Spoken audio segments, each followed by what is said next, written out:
Good afternoon, everyone, and welcome to the second debate in the series. The series is called the Easter Debates, Christianity versus Islam, and we're discussing the fundamental topics of each religion. And for Christianity, that's why we decided to have it on Easter weekend, is because Easter, the resurrection, and the deity of Christ are fundamental topics to Christian theology. If they happened, then Christianity is true. If they did not happen, Christianity is false. When we look at Islam and we try to find a similar issue on which the whole religion can be founded, it seems to be whether or not Muhammad is a prophet of God. Muhammad came in the 6th century and 7th century, and he announced that he was the prophet of God. As the Islamic credo says, La ilaha illallah Muhammad Rasulullah. There is no God but the one true God, Allah, and Muhammad is his messenger.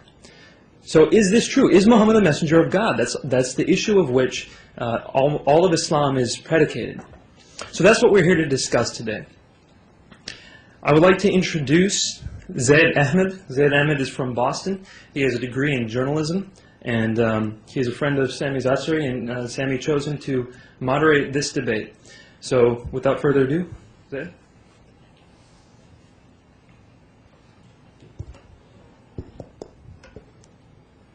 Ladies and gentlemen, welcome. On behalf of all our colleagues, is the mic clear? There you go. Okay, on behalf of our Muslim friends and our Christian guests, I would like to say Assalamu alaikum wa rahmatullahi wa barakatuh, and Happy Easter to our Christian friends. Tonight's topic is Muhammad, peace be upon him, a prophet of God. Our speakers tonight, our first speaker, Sami Zaatari and David Wood.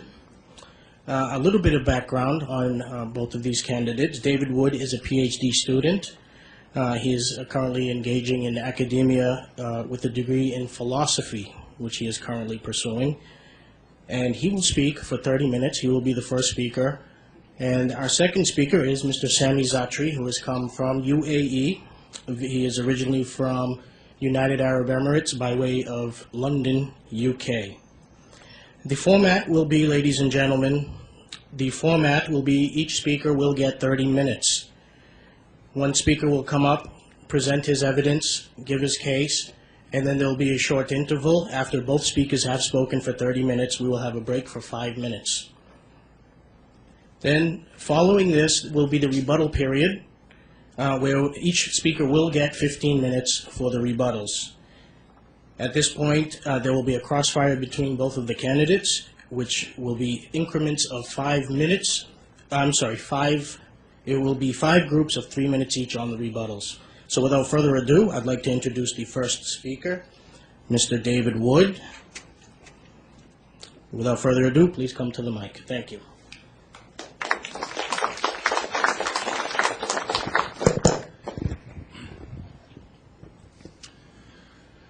Well, good afternoon. I'd like to thank Old Dominion University for sponsoring our debates today. I think that these are some of the most important issues anyone could ever think about, and so it's great that we can discuss and defend our beliefs here in a university setting.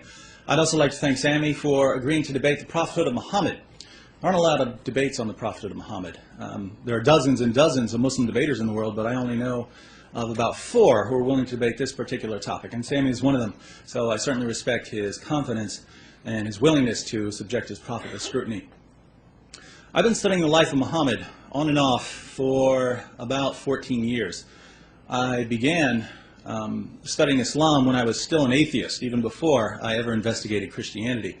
And after I became a Christian, I studied Islam even more, mostly because during the last decade or so, 2 of my best friends have been dedicated Muslims, and so I ended up examining the evidence for Islam over a period of years in the context of 2 close friendships.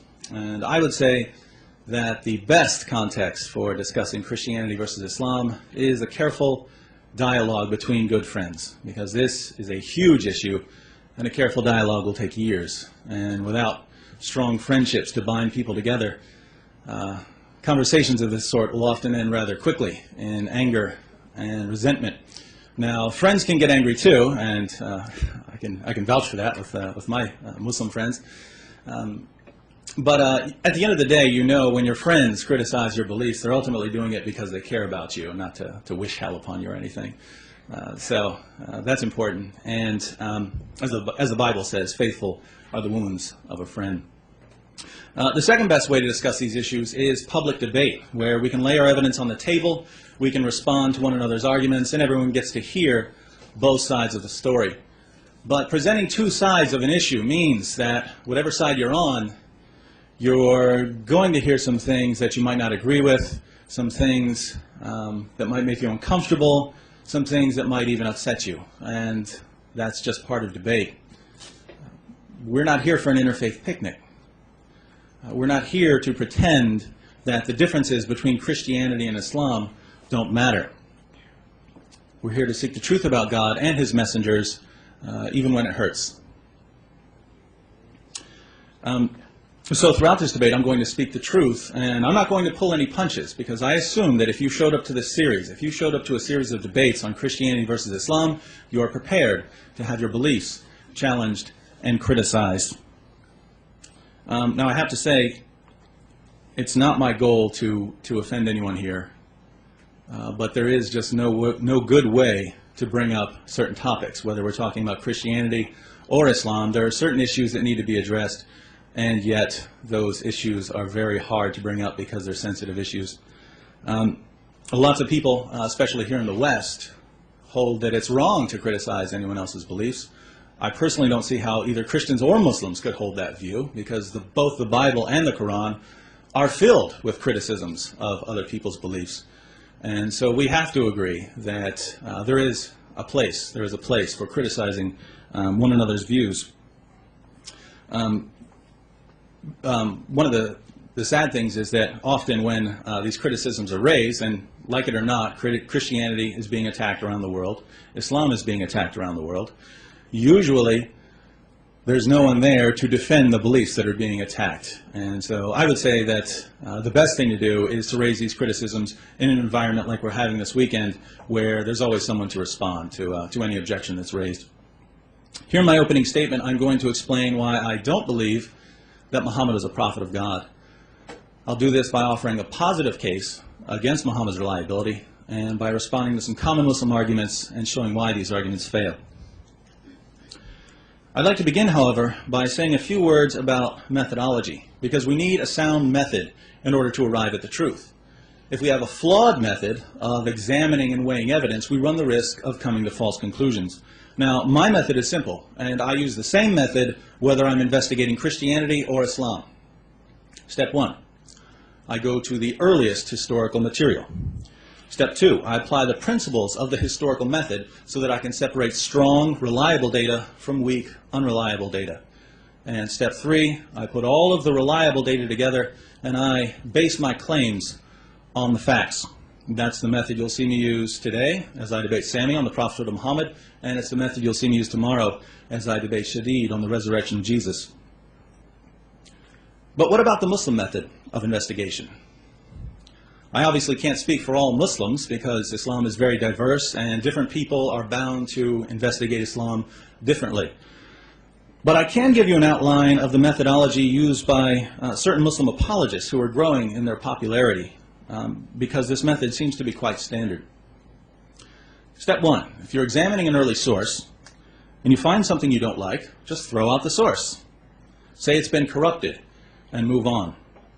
We see Muslims doing this with the New Testament, but even more interestingly, Muslim apologists will do this with their own sources, various texts from the Hadith and the Sirah literature. I'm sure we'll see some of this over the next 2 hours. So if a historical source doesn't line up with the Muslim view, throw it out. Step 2, if you're examining an early source and you find something you don't like, and for whatever reason you can't throw out the source, just reinterpret.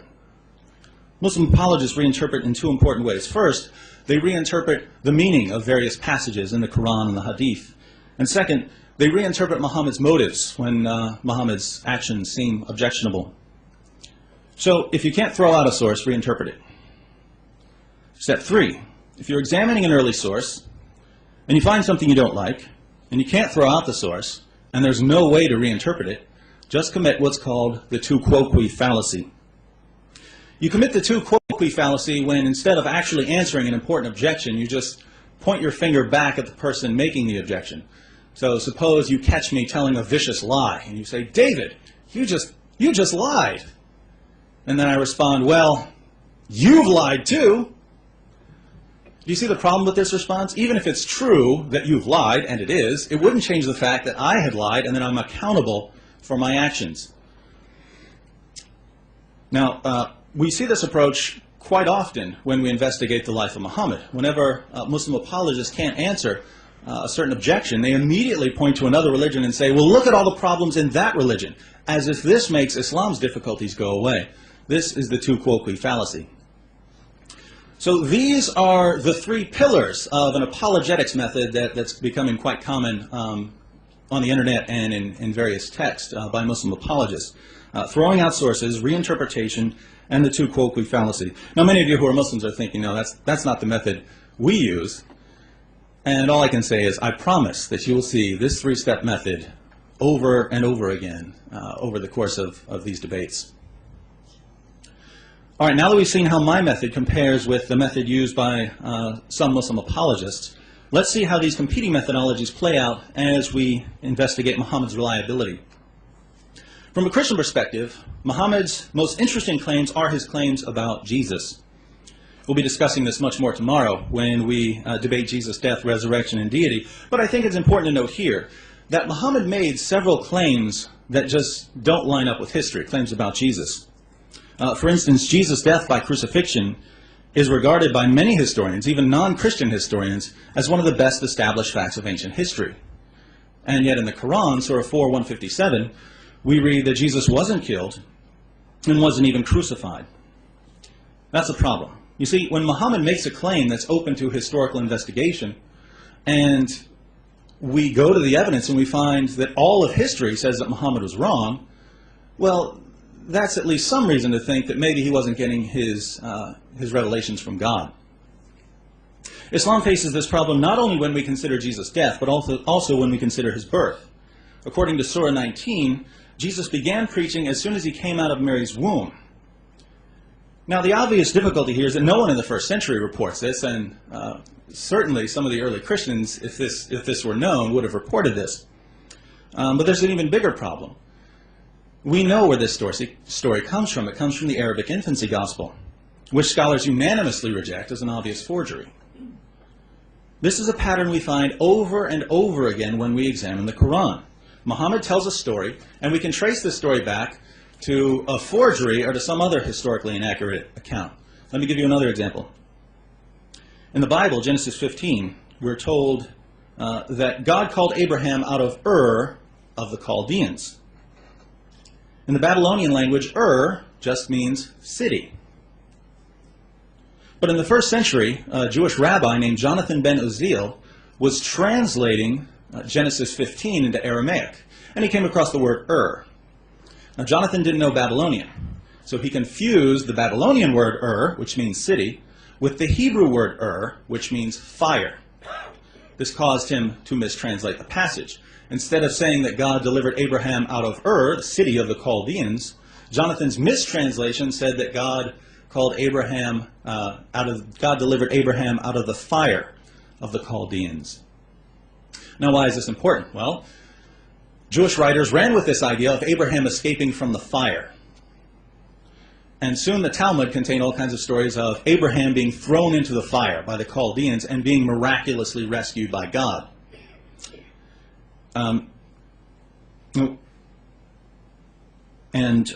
These stories were quite popular in Arabia during the time of Muhammad among the Jews living there. And this is crucial because in Surah 21, we read about Abraham being delivered from the fire. Now, Muhammad claimed that he was getting this story from God.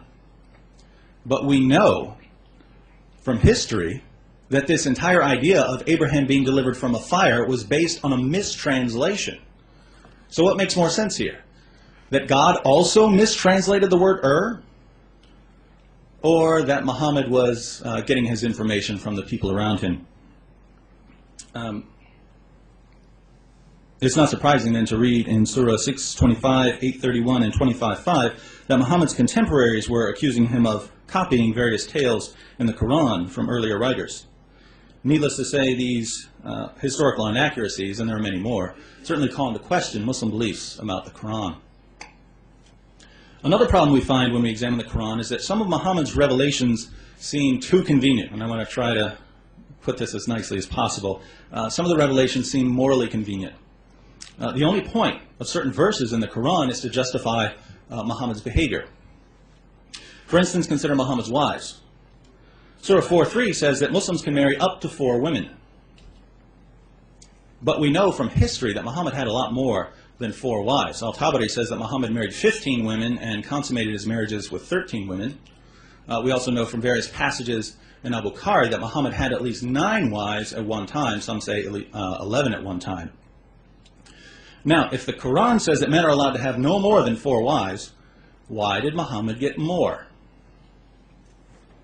Well, the answer is found in Surah 33:50, which says that Muhammad, and only Muhammad, could have as many wives as he wanted.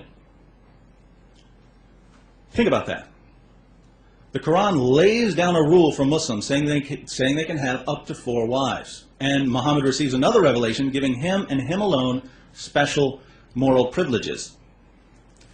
I'll just say that this bothers me, but I know that Sami has a response for us, so before you form any judgments, please wait till he gives an answer. Let's look at another revelation. Muhammad had an adopted son named Zayd, who was called Zayd bin Muhammad, Zayd, son of Muhammad. One day Muhammad went to visit him and was greeted by Zayd's wife, Zainab, who was one of the most beautiful women in Arabia and who wasn't wearing very much clothing at the time. Here's what happened according to Al-Tabari. She jumped up in haste and excited the admiration of the messenger of God so that he turned away murmuring something that could scarcely be understood. However, he did say overtly, "Glory be to God the Almighty. Glory be to God who causes hearts to turn." When Zayd found out that Muhammad was attracted to his wife, he decided to divorce her. Muhammad, of course, was worried about what people might think, and so he said, "No, keep your wife." But by that time, Zainab had found out that Muhammad was attracted to her. So she began despising her husband Zayd. And Zayd, wanting to give his adopted father whatever he wanted, divorced his wife. Muhammad was still worried about what people might think if he married Zainab, but then he began receiving revelations to justify the marriage. He received Surah 33:37, which says that it's okay to marry the divorced wives of your adopted sons. But people began criticizing him anyway. They said, wait a minute, Muhammad told us that it's wrong to marry the divorced wives of our sons, and yet he himself did it. So Muhammad received another revelation, Surah 33:5, which says that adopted sons aren't really sons, and so the rule just doesn't apply. From that point on, Zayd was no longer called Muhammad's son, and Muhammad and Zainab lived happily ever after. Here again, Muhammad's revelations seem too convenient. The Quran is supposed to exist eternally in heaven, and yet certain parts of it have more to do with justifying Muhammad's actions than with guiding humanity. Now, if that offends you at all, don't take my word for it. Aisha herself, Muhammad's favorite wife after Khadijah, notice this. In Sahih al-Bukhari, number 4788, Muhammad received one of his revelations, and Aisha says to him, "I feel that your Lord hastens in fulfilling your wishes and desires." So Aisha noticed this correlation. But things get much worse, because there are also some spiritual issues that seriously call Muhammad's reliability into question. I don't know what to make of all these spiritual issues. I'll just say, when I look at history and I'm trying to figure out who I should listen to, who the reliable messengers of God are, this certainly bothers me. We know from Muslim records that when Muhammad began receiving revelations in the cave on Mount Hira, his first impression was that he was demon-possessed. Later, his wife Khadijah and her cousin Waraka convinced him that he wasn't possessed, he was a prophet of God. Now, what happened in that cave when Muhammad began receiving revelations? I don't know. But I know this, when Muhammad ran out of the cave with Surah 96 ringing in his ears, he was convinced that he encountered something bad. And that's a problem. It's not the only problem. Think about the satanic verses, the verses that Muhammad delivered to his followers and later claimed were from the devil. Here's what happened. When Muhammad was preaching in Mecca, he didn't win very many converts. But he wanted his countrymen to accept Islam, and he was hoping to receive a revelation that would help them. Then one day he got the revelation he was looking for. It said, "Have you not heard of Alat and Alusa and Manat, the third, the other? These are the exalted cranes whose intercession is to be hoped for." This is what Surah 53 originally said. It said that in addition to Allah, there are three goddesses that Muslims can pray to: Alat, Alusa, and Manat. Muhammad delivered these verses to his followers. He bowed down in honor of them, and his followers bowed down with him. But a little later, Muhammad came back and said that these verses, which he had delivered as part of the Quran, weren't really from God, they were from Satan. And he replaced them with the words that we find in the Quran today. So when you read Surah 53, keep in mind the fact that it originally promoted polytheism, and that Muhammad couldn't tell the difference between a revelation from God and a revelation from Satan. Those are problems if we think about his reliability. It's also interesting to note that at one point late in life, Muhammad was the victim of a magic spell that lasted about a year. According to several passages in Al-Bukhari, one of the Jews stole Muhammad's hairbrush and used it to cast a spell on him. The spell made him delusional. So according to Muslim sources, God's greatest prophet, at the peak of his prophetic power, was the victim of black magic for about a year. That's a problem. Now let's put all this together. Muhammad made certain claims that we can investigate historically, and when we investigate them, we find that these claims are false. We know that some of Muhammad's revelations were convenient, giving him special moral privileges. Beyond this, the evidence shows, one, that Muhammad originally thought he was demon-possessed, two, that he delivered verses from Satan, and three, that people could cast spells on him. I would say that these facts, taken together, are enough to rule out Muhammad as a prophet, unless there's good evidence for Muhammad's prophethood that outweighs all of these issues. So is there good evidence for Islam? Let's consider three of the most common arguments used to show that Muhammad was a prophet. First, there's the argument from literary excellence, which is really more of a challenge than an argument. We find this challenge in several places in the Quran. Surah 223 says, "If you are in doubt as to that which we have revealed to our servant, then produce a chapter like it, and call on your witnesses besides Allah, if you are truthful." So the claim is this: each chapter of the Quran is so amazing that it could only come from God. And if you want to prove that it's not from God, just try to write something like it. In case you've never read a chapter of the Quran, I'll give you an example. This is Surah 109. "Say, O unbelievers, I do not serve that which you serve, nor do you serve him whom I serve, nor am I going to serve that which you serve, nor are you going to serve him whom I serve. You shall have your religion, and I shall have my religion." That's a surah. It's one of the short ones. Some are much longer. The question is, are these words so amazing that they could only come from God? Obviously not. So at this point, Muslims usually say, well, it only works in Arabic. And here, I just have no clue what Muslims could possibly mean. Surah 109, like every other surah in the Quran, is composed of words, one after another, arranged so that they can convey some sort of meaning. If you say that only God could write Surah 109, then you're saying that a human being couldn't possibly arrange words in the order we find in the Arabic version of this surah. Now that's just absurd. Human beings can arrange words in whatever order we like.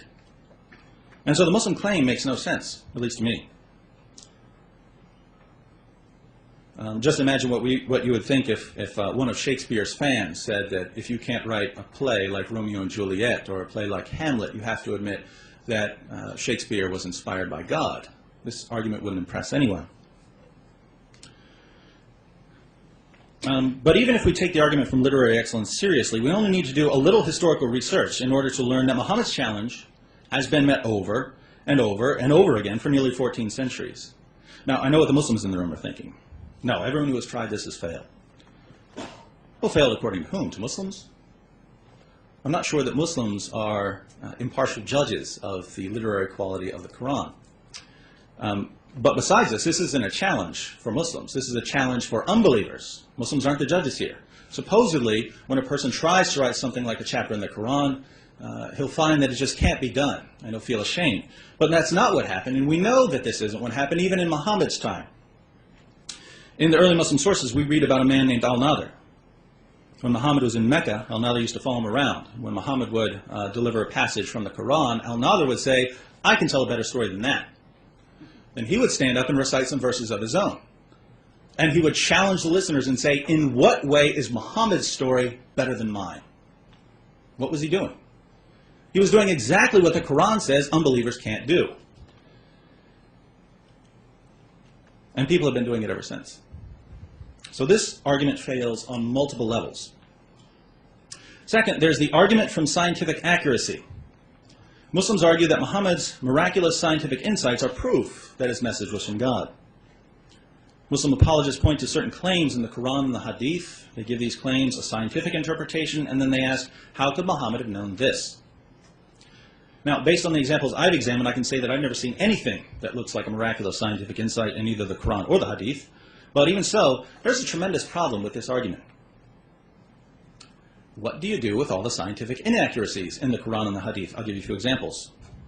In Sahih al-Bukhari, Muhammad tells his followers, if a fly falls into your drink, dump the fly in the drink, because one of the fly's wings has a disease, but the other wing has the cure for the disease.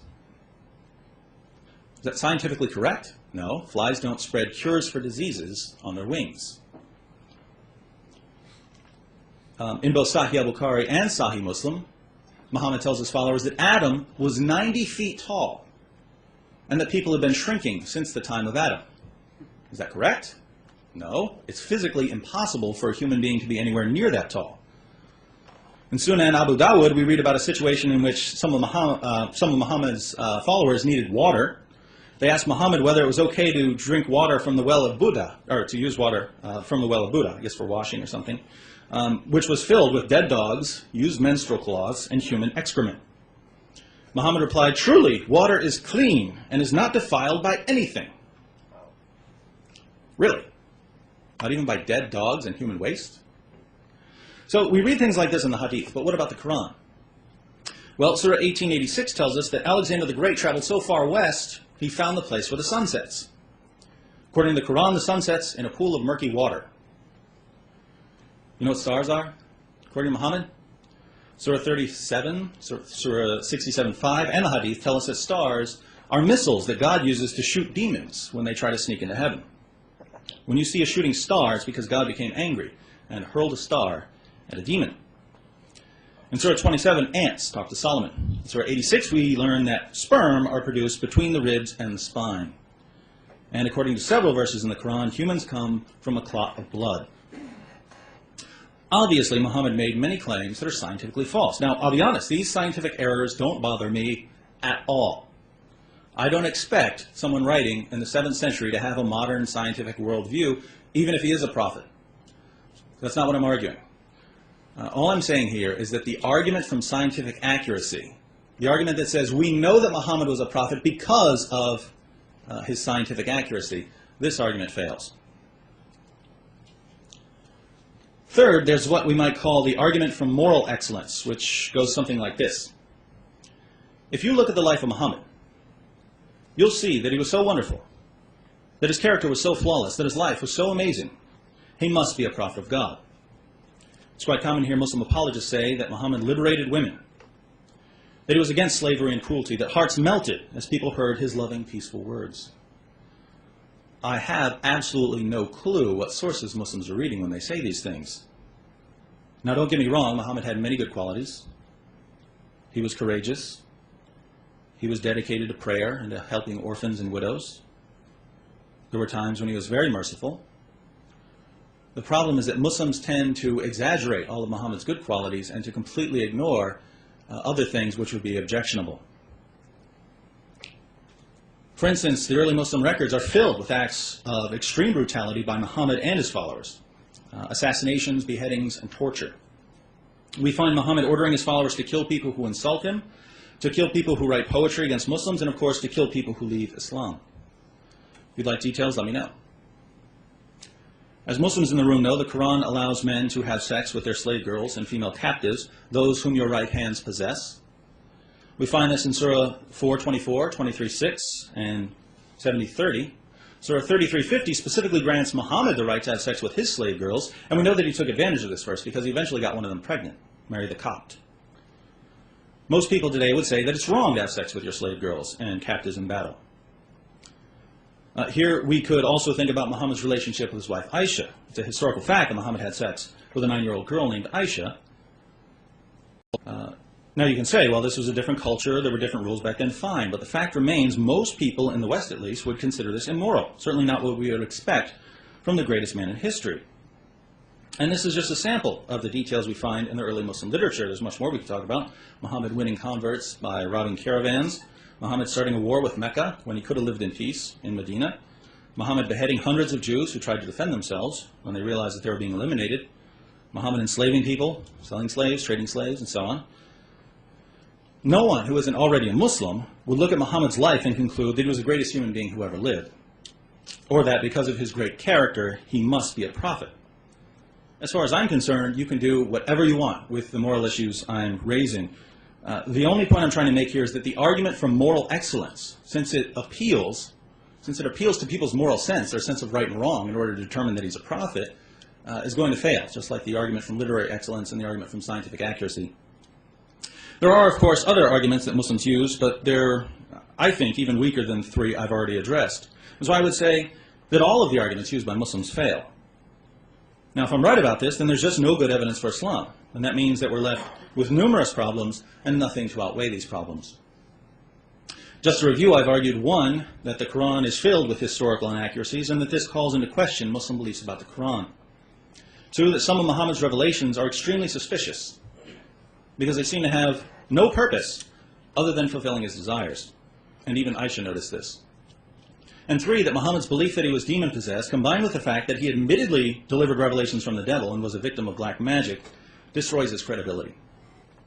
I've also shown that 3 of the most common arguments for the prophethood of Muhammad fail.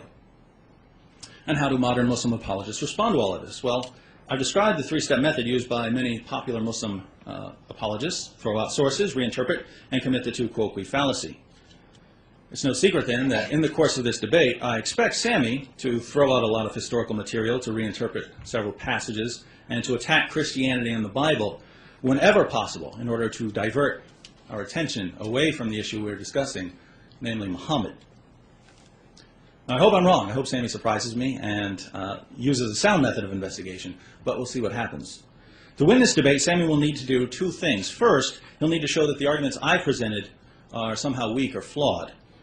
And second, he'll need to show that there's good evidence that supports the prophethood of Muhammad, enough to outweigh the difficulties I've raised. Until he does both of these, I think we're entirely justified in concluding that Muhammad was a false prophet.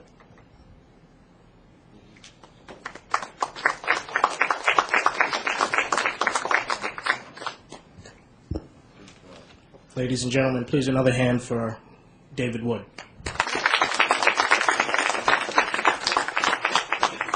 Up next, we will have 30 minutes. It will be a rebuttal and presentation by Sami Zaatari. And from there will be a 5-minute break. So, Sami, without further ado, please give us your presentation. Thank you.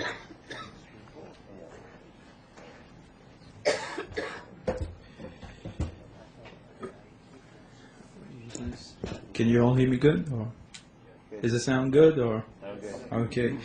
Greetings to everybody. I hope everybody's doing good today. This is my first public debate, so if my voice sounds shaky or nervous, just excuse that. And I also want to correct something. I'm not from the United Arab Emirates. I grew up there. I'm originally from Los Angeles, California, and I'm also Palestinian and an Iranian. So nice, the axis of evil. So either way, now tonight's debate is about who is Muhammad? Is he a prophet of God? Now, I say yes, I'm a Muslim. I say, of course, he's a prophet of God. The criteria that I'm going to use today wasn't mentioned by David. I'm not going to argue from scientific accuracy. I'm not going to argue from the Quranic literacy, because that has nothing to do with it. In fact, since David is a Christian, I will argue from biblical standards. How do we judge a true prophet? Which is through doctrine, through prophecies, and through miracles. And when we find that the Prophet Muhammad fit each one of them. So with that said, let us look at the first proof or criteria that Muhammad is a prophet of God, and that is his doctrine.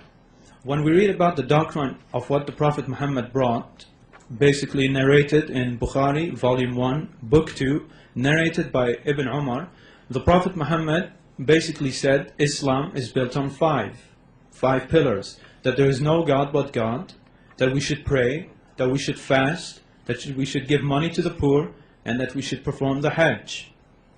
Now when we read each prophet's message, we see that is exactly the same thing that each one of them brought. Such as Jesus in Mark chapter 12 verse 29. Jesus said, the Lord is one. That is the most important commandment. What did Moses say in Deuteronomy chapter 6 verse 4? Hear, O Israel, the Lord is one. That's what they taught. And now what does the Quran say in Surah 112? It says, there is only one God, the eternal God. So as you can see, each doctrine matches the other. Every single prophet in the Old Testament, from Ezekiel to Jeremiah, each one of them taught the same doctrine. That there is only one God, and that we should pray to this God, and that we should fast, give to the poor, etc., etc. The Prophet Muhammad did not bring anything new, a new doctrine saying, worship three gods in one. Moses never taught that. Jesus never taught that. They all taught strict monotheism. So basically, we can conclusively say that he brought the same doctrine. I can go in more detail, but I want to save time because I want to respond to the points he brought up. Now, the second criteria is prophecy. What prophecies did he bring? I'm going to bring you two explicit prophecies which you can see with your own eyes today. Not vague prophecies like in the Old Testament, which can be interpreted in 50 different ways, which are very vague. In fact, last summer, in 2006, when there was a war between Hezbollah and Israel, you had pastors saying Ezekiel is being fulfilled. I didn't see anything being fulfilled there. So here is the first prophecy from Sahih Bukhari, volume 1, book 2, number 47, narrated from Abu Huraira. This is what the Prophet said. When the shepherds of the black camels start boasting and competing with others in the construction of higher buildings and towers. So basically the Prophet Muhammad said that his people in that area, the peninsula, which is now UAE, Bahrain, Qatar, Saudi Arabia, Oman, Yemen, he said they would start competing with each other and boasting with each other for the construction of high buildings. Now I grew up in the UAE. I'd like you all to go to the UAE. Right now they have the tallest standing structure in the world, the Burj Dubai. They have the tallest hotel in the world, the Burj Al Arab. And they're building the tallest apartment building, the tallest hotel apartment building. And there are around 10 other buildings in Dubai which are in the top highest 100 buildings in the world. In fact, even in Saudi Arabia, they have one of the buildings which is ranked 94th in the world. In fact, what makes it more interesting is that Kuwait and Bahrain right now are competing to build another taller building than the one that is being built in Dubai. So not only has this prophecy been fulfilled, it's been fulfilled to a greater extent since they're even building the tallest buildings on this planet. Is that a coincidence? I don't know. The second prophecy, which is from the Noble Quran, from Surah 22, verse 27, in Surah 22, verse 27, it reads, and proclaim the Hajj, the pilgrimage, among the men. They will come to thee on foot and mounted on every kind of camel on account of journeys through the deep and the far distant mountains. So basically this prophecy, it's a prophecy and a teaching saying, proclaim the teaching of the Hajj and people will come from everywhere. Today you look each year in the Hajj, up to 2 million people perform the pilgrimage. People from the USA, people from the UK, people from Brunei, people from Bahrain, people from Indonesia, Malaysia, you name it, they're all there. So that's another clear, explicit prophecy. In fact, later on, I'll bring another one, because when I respond to him, a prophecy will come up. So, now, the miracles. For me, I don't really need to show miracles, but Christians, for some strange reasons, always ask me, what miracles did the Prophet Muhammad perform? Which is baseless, since Jesus himself said, only wicked people, sons of an adulterous nation, ask for a sign. So I don't understand why Christians find it so necessary for miracles. Although it is necessary when you read the Bible, so maybe that's it. But now, let me find you one prophecy. Here's one, narrated from Abu Huraira in Sahih Bukhari, volume 4, book 56. Abu Huraira used to narrate many hadiths, and he used to say, how will I remember these hadiths, because We all have memory loss sometimes. We can't memorize everything. So the Prophet Muhammad told him, come here. And he wrapped his hand around Abu Huraira. And since that day, Abu Huraira admitted that he never forgot a hadith. All of a sudden, his memory became perfect. And he is the man who narrated the most hadiths more than anyone. Here's another one from Ibn Kathir's biography. There was a battle one day, the Battle of Badr, I believe, and one of the Muslims, he lost his eye, his left eye. The Prophet called him to him.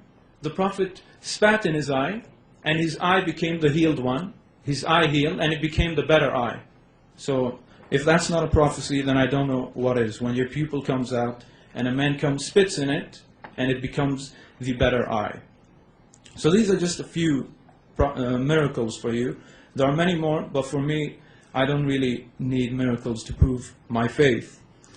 Now, these are the main points for you. We had the prophecies, we had the miracles, and we had the doctrine. It doesn't matter if I come up here and speak to you for 1 hour about what he did, what he said. All of you here, you want to see the answers to the points he brought. You don't want me talking about prophecies non-stop. And that's exactly what I'm here to do anyway, to respond to the points they often bring up. Because once I refute most of what he said, you will have no good reason to reject the Prophet Muhammad. So with that said, let us address his points that the Prophet Muhammad supposedly killed his opponents who merely criticized him, which is not true at all. Starting with a man named Ka'b al-Ashraf. Maybe some of you heard his name. Christian apologists always bring him up. They claim that the Prophet Muhammad killed this Jewish man named Ka'b simply because he wrote poetry against Muslim women. I'd like to ask the Christians, from where did they get this source?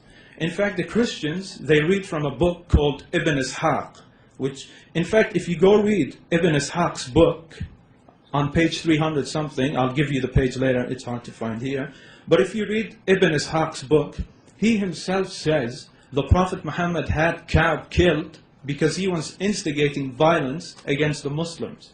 So even their own source, which they use, refutes them.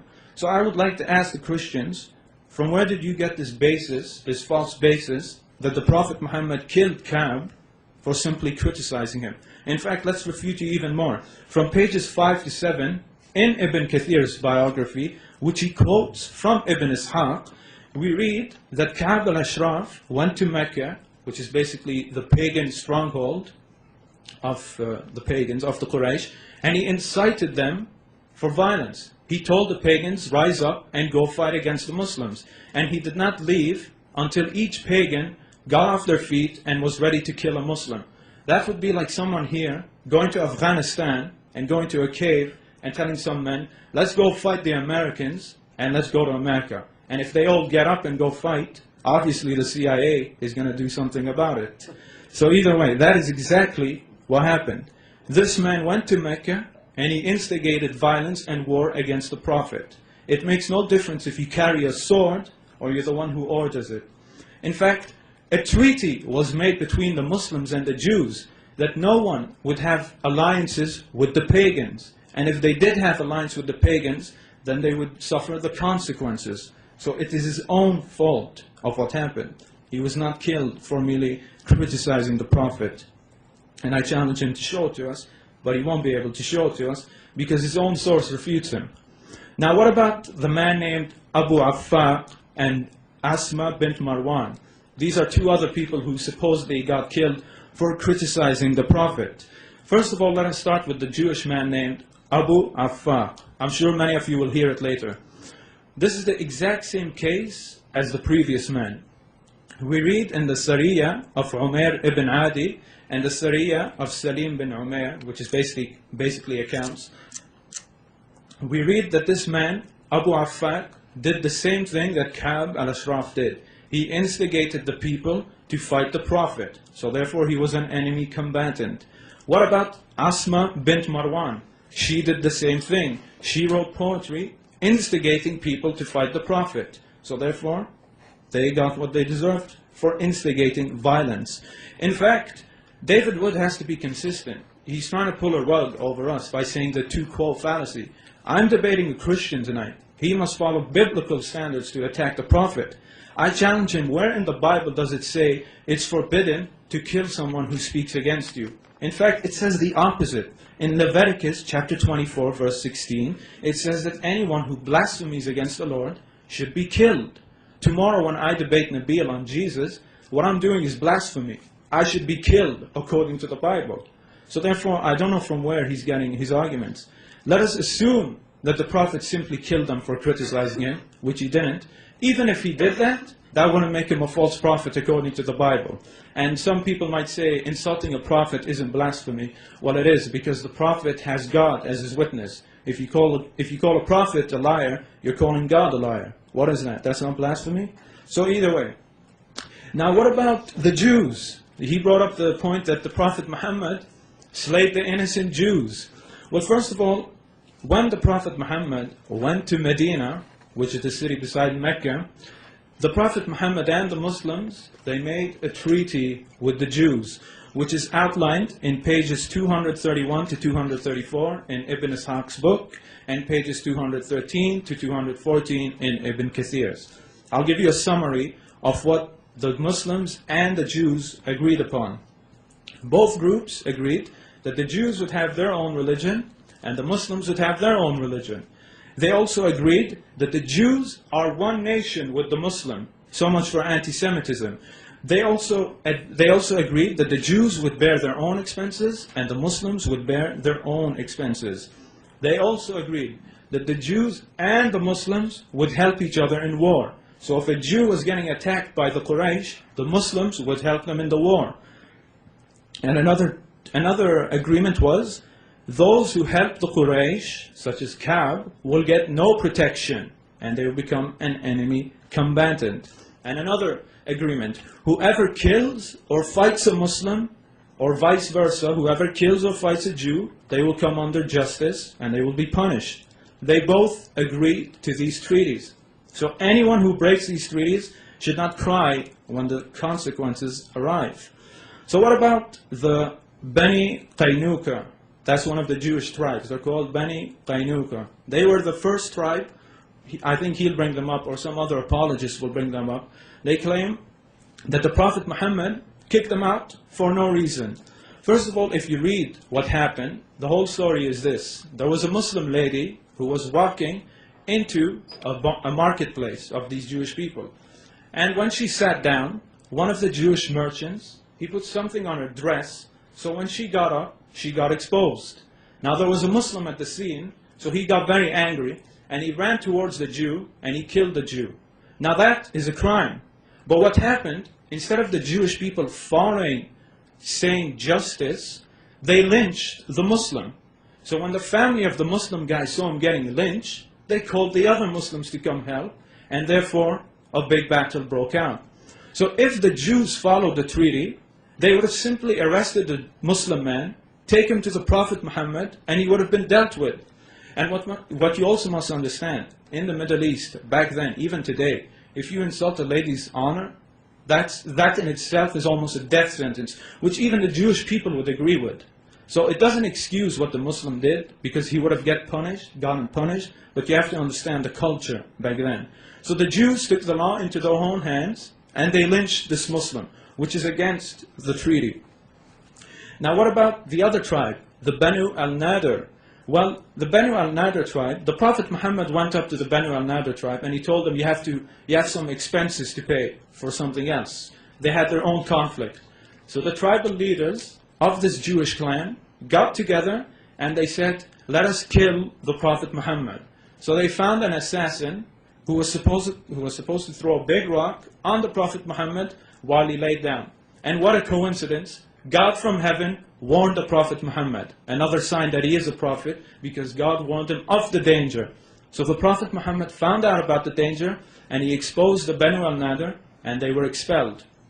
In fact, what's so nice is that when the Banu al-Nadir got exposed, the Prophet Muhammad allowed the Jewish people to take all their property with them, and the Jews even burned their homes down. If the Prophet was a thief, why would he let them burn their homes down? He would have just taken it all, and he would have taken all their property. But he didn't do that. So much for being a thief. He let them go with their property. Do we see that today? Like when the Jews kicked the Palestinians out of Palestine, like my grandmother, did they let her take her property? No. And she died 2 weeks ago, and I dedicate this debate to her. So, another Jewish tribe, the one they always bring up, the Bani Qurayza, the 800 Jews who were beheaded, they always try to make it seem so bad. First of all, there's a whole story behind this. I'll try to explain it in 5 minutes. As you know, the Muslims were at war with the pagans. Now one day the pagans decided, let's go attack Medina. So the Prophet found out about it, so he made a plan with the Muslims. Let us dig a trench around Medina. And they only dug the trench at the north of Medina, because Medina was covered by mountains and trees. So it would have been too hard for the Quraysh to go from there. They only could enter from the north. So the Muslims built a trench around Medina. Now during the siege, some of the Qurayshi, they managed to get someone through to the Bani Qurayza. Now you must understand, the Bani Qurayza are at the south of Medina. The Muslims are at the north. So one pagan from the Quraysh went to the Bani Qurayza and he told them, join us in this assault against the Muslims. Now remember, I told you there's a treaty between the Muslims and the Jews. And this guy is telling the Jewish tribe, join us. And what happened? The Bani Qurayza agreed. So this was like Judas, because the Muslims didn't build a trench at the south. They expected the Jewish tribe to protect them. So if the attack went through, I would not be here today, because the entire Muslim population would have been wiped out. But God protected the Muslim, another sign that Muhammad is a prophet. He made the conditions so bad for the pagans, so windy, so dusty, that they couldn't mount their attack. And the Bani Qurayza couldn't do what they wanted to do. So then the Prophet Muhammad found out about what the Bani Qurayza did, which was the worst treachery. They were going to assault the Muslims from the south with the pagans, which was breaking the treaty. So the Prophet Muhammad said, we're going to go attack the Bani Qurayza for what they did, which is completely justified. The Jews signed the agreement. They all agreed that they would face the consequences. In fact, perhaps the Prophet Muhammad would have given them mercy. We look at the Bani Qaynuqa tribe and the Banu al-Nadir tribe. Did the Prophet kill them all? No, he let them go. But when the Muslims reached the forts of this Jewish tribe, they started insulting the Muslims and insulting the Prophet, and they were asking for a fight. So instead of asking for mercy and apologizing, they were continuing to instigate the fight. So the Bani Qurayza became under siege for like 2 weeks, I believe. I'm not sure about the amount. And what happened at the end, the Bani Qurayza asked for a man named Sa'd. Sa'd was a former Jew who was part of an alliance with the Bani Qurayza tribe. So the Bani Qurayza asked for Sa'd to judge them. And the Prophet Muhammad agreed. This man will judge you. So what did Sa'd do? He judged the Jews by their own law. He said, all the women and children shall be taken as captive, and all the men shall be killed. And the Jewish leader himself said, you have judged us by God. He even knew he was getting exposed by his own law. And if you want the ruling from the Bible, it is from Deuteronomy chapter 20, verses 13 to 14, where it says, if you besiege a town, kill all the men, leave all the women and children. So it's okay for the Jews to have that law to do to other people, but when it happens to them, it's all wrong. Double standards, I don't know. So either way, they broke the treaty, and they were judged by their own man. So the Prophet Muhammad did not commit anything wrong. He did not simply kill 800 innocent Jews. Now what else should I... Okay, the magic. He said the Prophet Muhammad, black magic was worked on the Prophet. What he doesn't know is that this story proves that Muhammad is a prophet of God. It's amazing. This story is actually proof that he's a prophet. Now, as he said, he gave you the details. A Jew took the hair of the Prophet and he performed black magic. Basically, what happened to the Prophet, he used to imagine that he was having sex with his wives when he wasn't. That's all the magic did to him. It did not interfere with the Quranic revelation. That's all it did. But what happened is, at the end of the day, 2 angels came to the Prophet and they told him where to go to find this hair comb so he could break the black magic. And what happened? He went to the spot and he destroyed the black magic. In fact, there's a wisdom behind all of this story, which is, put your faith and trust in God. Because while the Prophet was under the bewitchment. He never relied on enchantments or all of these other things. He simply relied on God's help.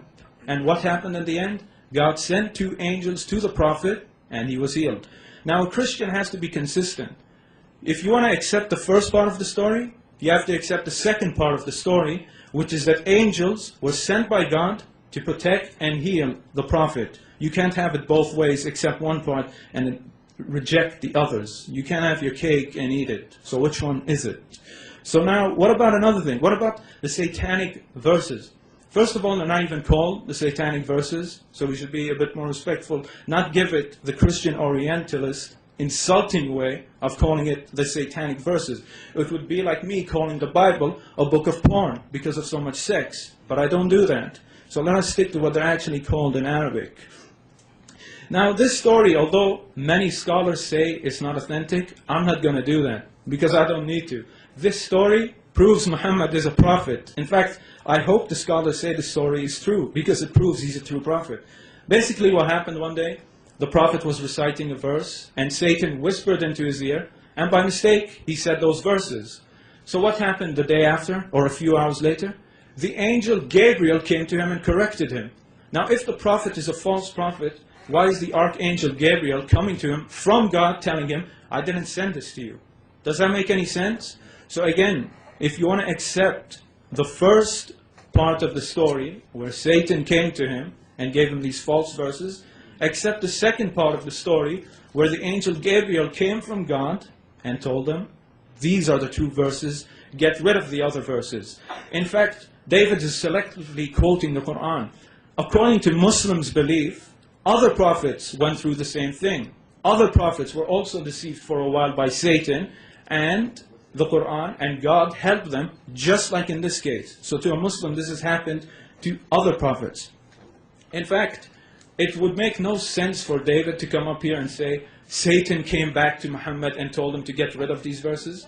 Because his own Bible, Mark chapter 3, verses 22 to 26, says, how can Satan drive Satan out? Because the Jews used to accuse Jesus of performing his great miracles by the power of Satan.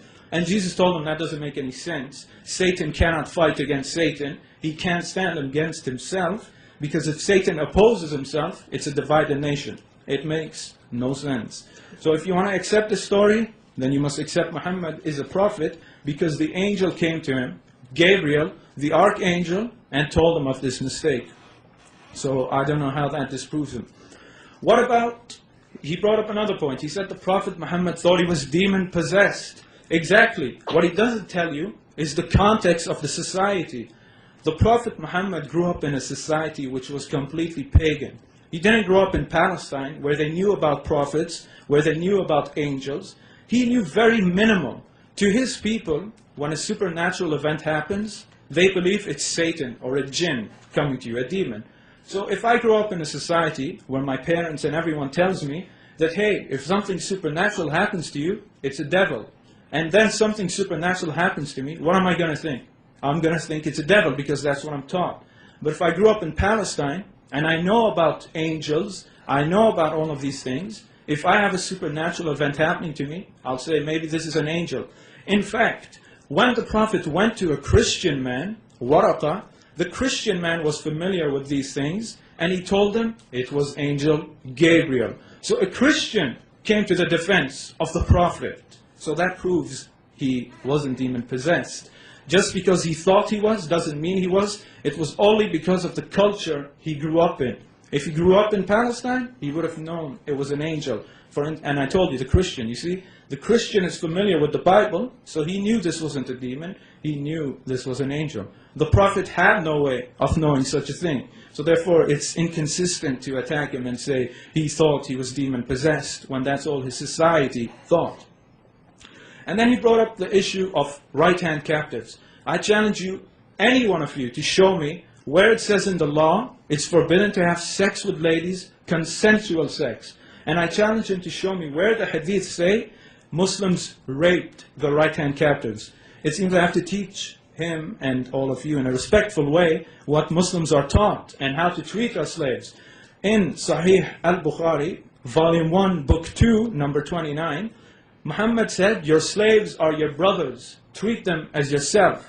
So are you going to rape your slave who's like your brother? Does that make sense? Are we going to conveniently pick and choose? So naturally, we're taught to believe that slaves are like our brothers. So if a lady comes under my captive, I'll treat her like my sister. I won't rape her.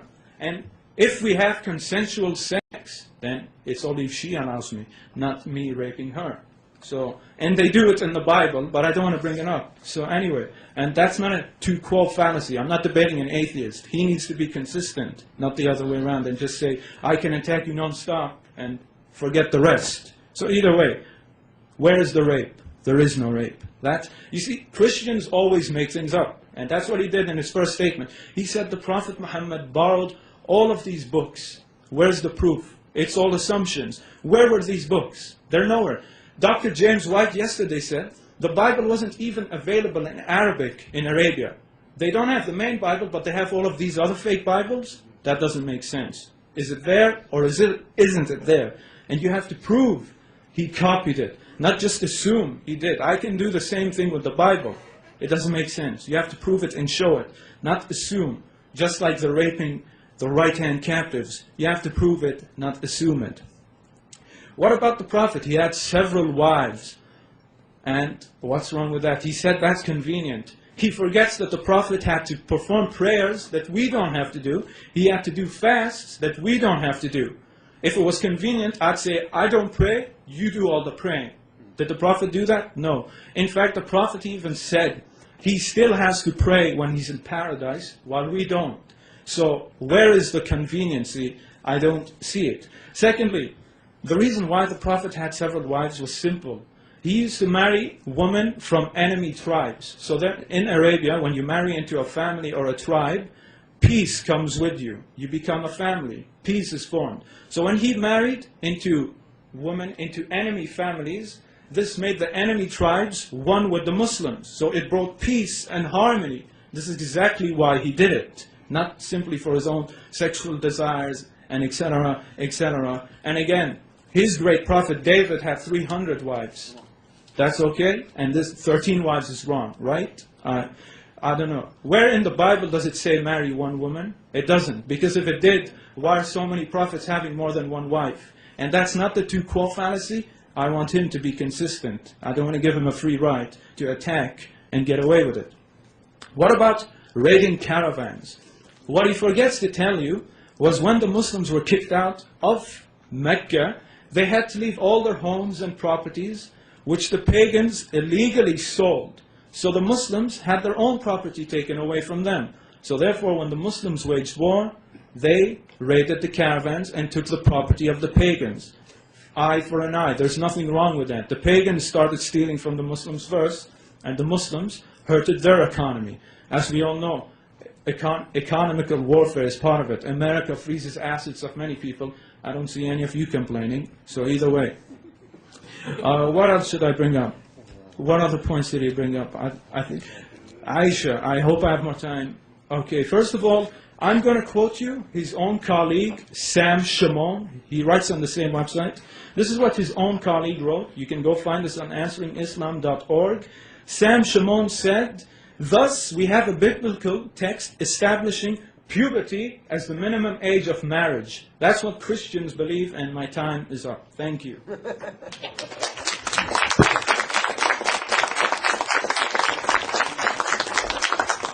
We now have time for a 5-minute break. Turn off pagers and cell phones.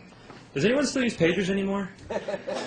Yeah, because I get one in the hospital, and to me pagers are part of my life, but I don't think anyone else does, because you don't get to answer your pager and just look at it. Anyway, okay, so please turn off pagers and cell phones, put them on vibrate or silent, preferably turn them off because they've been known to have minds of their own and just ring randomly. So what we're about to do now is we're about to begin the rebuttals. We just heard opening statements from David and from Sami, and now the object of the next 15 minutes each is to show how the other person's opening statement was inaccurate and also to defend one's own opening statement. So at this point, I will ask David Wood to start with the rebuttals.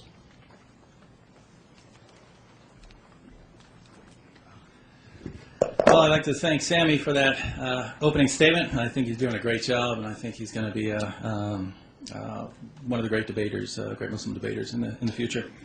I'll begin by addressing his positive case. He laid out a positive case for Islam based on three criteria, and so he's basing this on the Bible. First, he appealed to Muhammad's doctrine, and Sami said that this doctrine, Muhammad's doctrine, was consistent with all the prophets that came before. Really? Think about the Bible. What does the Bible teach? That Jesus died for our sins. This is consistent with the book of Isaiah, which says that someone's going to die for our sins. What about the deity of Christ? Jesus claiming to be divine. What about these teachings? Were Muhammad's teachings consistent with these? No, Muhammad totally went against these teachings. So was Muhammad consistent? No. And here Sami's being circular, because what he's doing is he's assuming that Islam is true. And if Islam is true, then all the prophets taught the same message, because that's what Muhammad taught. All the prophets before him taught the same message. Therefore, you can go to the Bible, you can pick out the teachings that match up with Muhammad's teachings, and these must be the true teachings. Anything else has been corrupted. And once you do that, once you pick all the teachings in the Bible and from the other prophets that line up with Muhammad's teachings, you throw out everything else that say it's been corrupted, then you've got all these teachings and you say, these line up perfectly with Muhammad's teachings. These passages that I handpicked based on my Muslim faith match up with Muhammad's teachings. Well, they would, wouldn't they? And then you notice this amazing consistency and say, therefore Muhammad's a prophet. But that's what you had to assume at the beginning. Because if we don't assume that, then how do we approach this? We say, all right, we look at Muhammad's teachings, let's look at what the Bible says. Does it match up? No, it doesn't. So you have to assume that Muhammad is a prophet in order to justify throwing out all these teachings. Sami's next argument was from fulfilled prophecy. He gave two examples. He said that Muhammad said that people would compete over the construction of tall buildings. That's been around forever, even in ancient Arabia. It wasn't, of course, skyscrapers, but they were competing over building tall buildings. And he says that people would come from everywhere to perform the Hajj.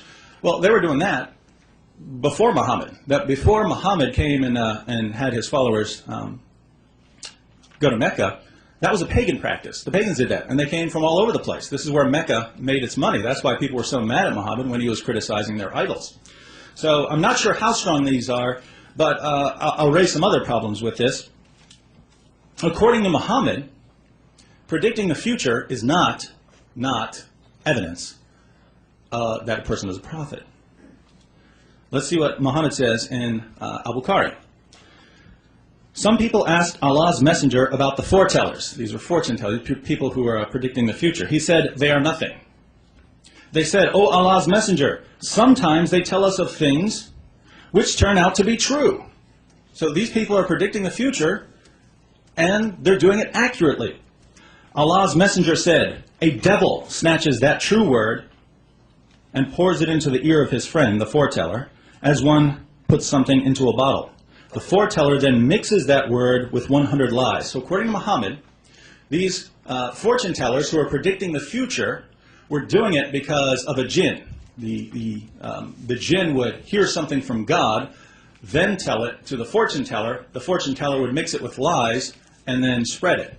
And Muhammad says this is no evidence at all, even if they were getting it right. And so the examples that Sami presented I don't think are very persuasive. For instance, the people coming to Mecca from the Hajj. I mean, Jesus said that the gospel would be preached in all nations. The gospel is now being preached in all nations. I wouldn't consider this a tremendous fulfillment of prophecy. I wouldn't use that as evidence, probably. So the examples aren't very strong, and yet we find Muhammad himself saying predicting the future is not evidence. So Sami says predicting the future is evidence for Muhammad. So we have Muhammad's view versus Sami's view. Of course, Muhammad's view helps me more right now, so I'm going to go with Muhammad. You Muslims can go with Sami if you like. Besides this, I think there are examples of prophecies that weren't fulfilled by Muhammad. Muhammad said things that weren't fulfilled. For instance, in Sahih Muslim, Anas reported that a person asked Allah's messenger, Muhammad, as to when the last hour would come. He had in his presence a young boy of the Ansar who was called Muhammad. Allah's messenger said, "If this young boy lives, he may not grow very old till he would see the last hour coming to you." So this young boy is when he grows up, eventually is going to see the last hour. Unless that kid's about 1,400 years old now, I don't think this prophecy was fulfilled. Next, Sami argued that Muhammad performed miracles. And he drew one example from Ibn Kathir and one from al-Bukhari about Muhammad performing healings. Well, I have a question. How early are these records? We have to apply the historical method. How early are these records? Al-Bukhari is about 2 centuries after the lifetime of Muhammad. 2 centuries. Now imagine if I came with some evidence from the 3rd century and I tried to use this as evidence for Christianity. I'm not sure you would find that incredibly persuasive. And Ibn Kathir, also very late. So, now I would take these seriously if it weren't for certain other things. In the Quran, Muhammad is constantly asked, why aren't you performing miracles? Why aren't you performing miracles? Why aren't you performing miracles like the prophets of old? And he says, because I'm only a warner, because I've got the Quran, that's my miracle. He never says, but what are you talking about? I'm performing miracles all the time. That's not what we read. And so the Quran, our earliest source, we find over and over again Muhammad's not performing miracles. And then we get to Al-Bukhari, 200 years later, all of a sudden we have miracle claims. What happened in those 200 years? Well, it's very simple. Muslims went out preaching these messages, and they ran into Christians and Jews. And every time they ran into Christians and Jews, the first thing Christians and Jews said were, okay, you got a prophet? What miracles did he perform? We'd like to know. Jesus rose from the dead. What do you got? And then the Muslims said, we got this book. We got the Quran. And they're, what are you talking about? That doesn't even make any sense. And then the Muslims came back, aha, we remember Muhammad split the moon. Muhammad performed all these healings. And so, maybe they did. Maybe they are accurate, but I'm not sure how much evidence, how much weight I can give to texts which are hundreds of years after the events and contradict the earliest source, which is the Quran. So that was Sami's positive case. So you can judge how strong that was and whether that establishes that Muhammad is a prophet. And now we'll look at some of the responses to my case. I mentioned violence in Islam. I didn't spend much time on it. I think maybe 2 sentences. I didn't give a lot of detail. But Sami has brought up a lot, and I think these are important. He brings up Ka'b, and I agree that if you want to justify some assassinations, some of the early assassinations where Muslims went out and assassinated their enemies, Ka'b would be your best bet. He says that the treaty was formed with the Jews, but the Jews broke it. So Ka'b was breaking a treaty. I'm going to hold off on that for just 1 second because I want to talk about that when I talk about the how Muhammad handled the tribes. But Abu Afak and Asma, these concern me more. Ka'b, okay, Ka'b was clearly stirring up some trouble.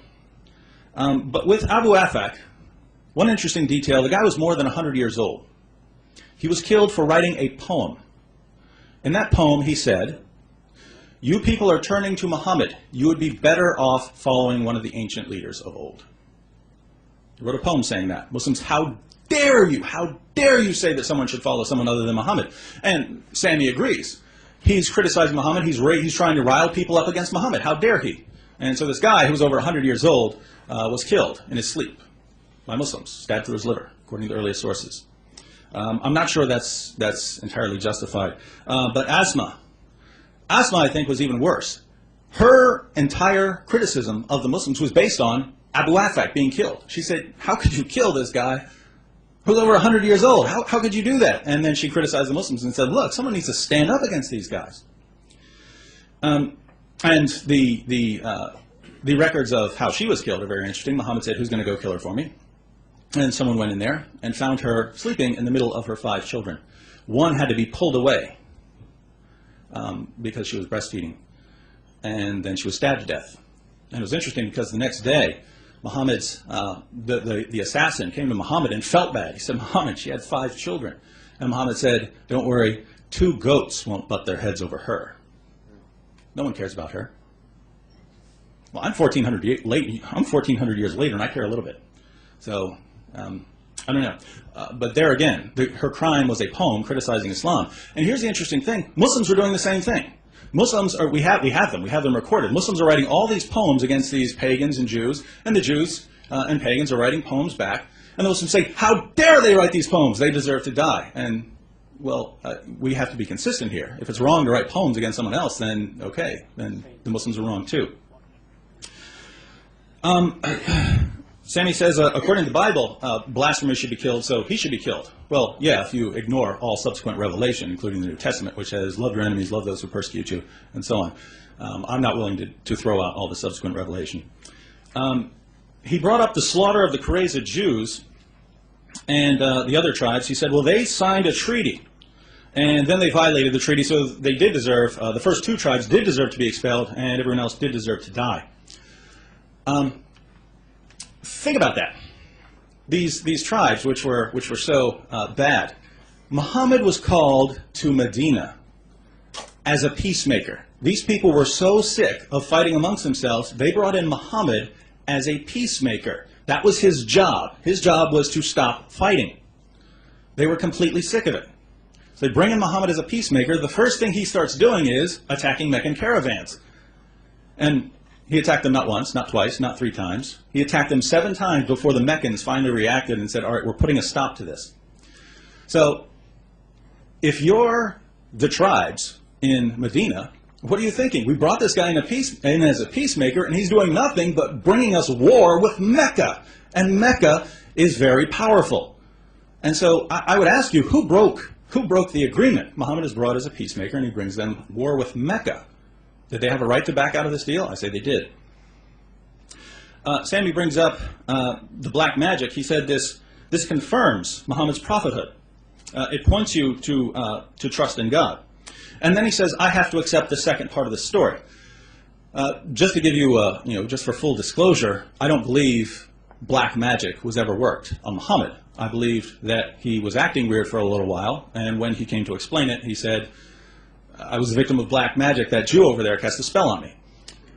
That's what I believe. I don't believe there was any actual black magic involved, so I don't accept the second part of the story either. My point is, if we're looking for reliable messengers of God, and we look to that, you've got a choice. Either Muhammad was the victim of black magic, or he was just acting weird and he used that as some sort of justification. Either way, that doesn't seem very reliable to me.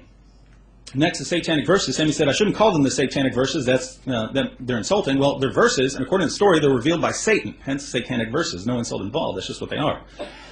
He said he's willing to, he's not going to challenge the story. He's just going to say, this isn't a problem. Because here again, you'd have to accept the second part of the story. Well, don't forget the details here. Muhammad delivered revelations from the devil and couldn't tell the difference between revelation from God and revelation from Satan. And so if you say, Muhammad believed that Gabriel appeared to him later and corrected him, well, you mean the guy who couldn't tell the difference between revelation from God and revelation from Satan got another revelation from God? How am I supposed to trust that? I don't know. Sami brought up the sex with captives. Oh, as far as the demon possessed, he said that it was because Muhammad grew up around pagans and thought he was possessed. I'm willing to grant that for argument's sake. I'm not going to challenge it too much. I'll just say, what's up? Should I saw a minute? 15. What's that? 15. We got 15 minutes? Yeah, it's 15 is okay. Is it? Your watch say otherwise? Okay, we'll give it a minute. Okay, how much do I have? 13:25. Okay, 13:25, so I got a minute and a half? Yeah. All right. No problem.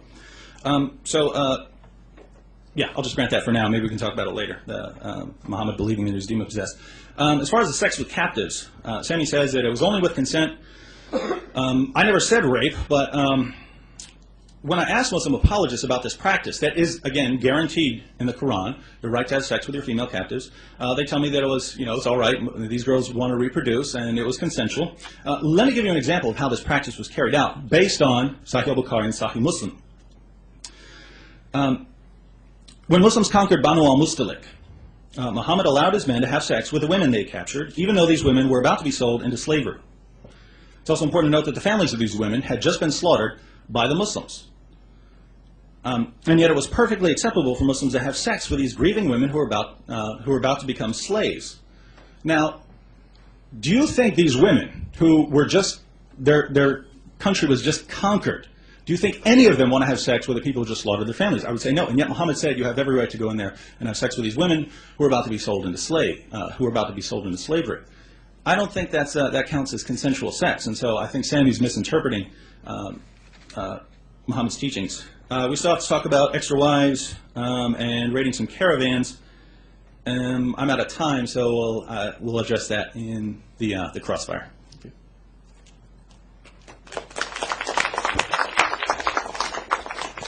Thank you, Mr. Wood. And again, I apologize. Apparently, I had a miscalculated sequence on the time. We'll talk. We'll talk after the show. At this point, we will have a rebuttal, 15-minute period from Mr. Sami Zaatari. 15 minutes is yours. Thank you, and assalamu alaikum. Okay, thank you. You can hear me good? Or? Okay, I was listening for 15 minutes, and if you play it back again, there was no rebuttal. I'll give you an example. Muhammad made a prophecy. It's fortune-telling. He's first of all twisting two separate issues with each other. The Prophet Muhammad was not talking about prophecies. He was talking about fortune-tellers. The people who you go into a box and pay them $5 to predict your future. These are two completely separate things. And if you read the hadith, it's simply talking about these fake fortune tabloid tellers you see in your newspapers for Gemini or whatever, Torahs like me. So it's talking about these people, not prophets and prophecies. Secondly, the Prophet Muhammad, when he said people will construct tall buildings, he was referring to his own people. Go look in Dubai and everywhere, they only had tents. They had nothing high. In fact, a structure like this isn't even considered high at all. You go look now, and they have the tallest buildings in the world. You can't simply ignore that.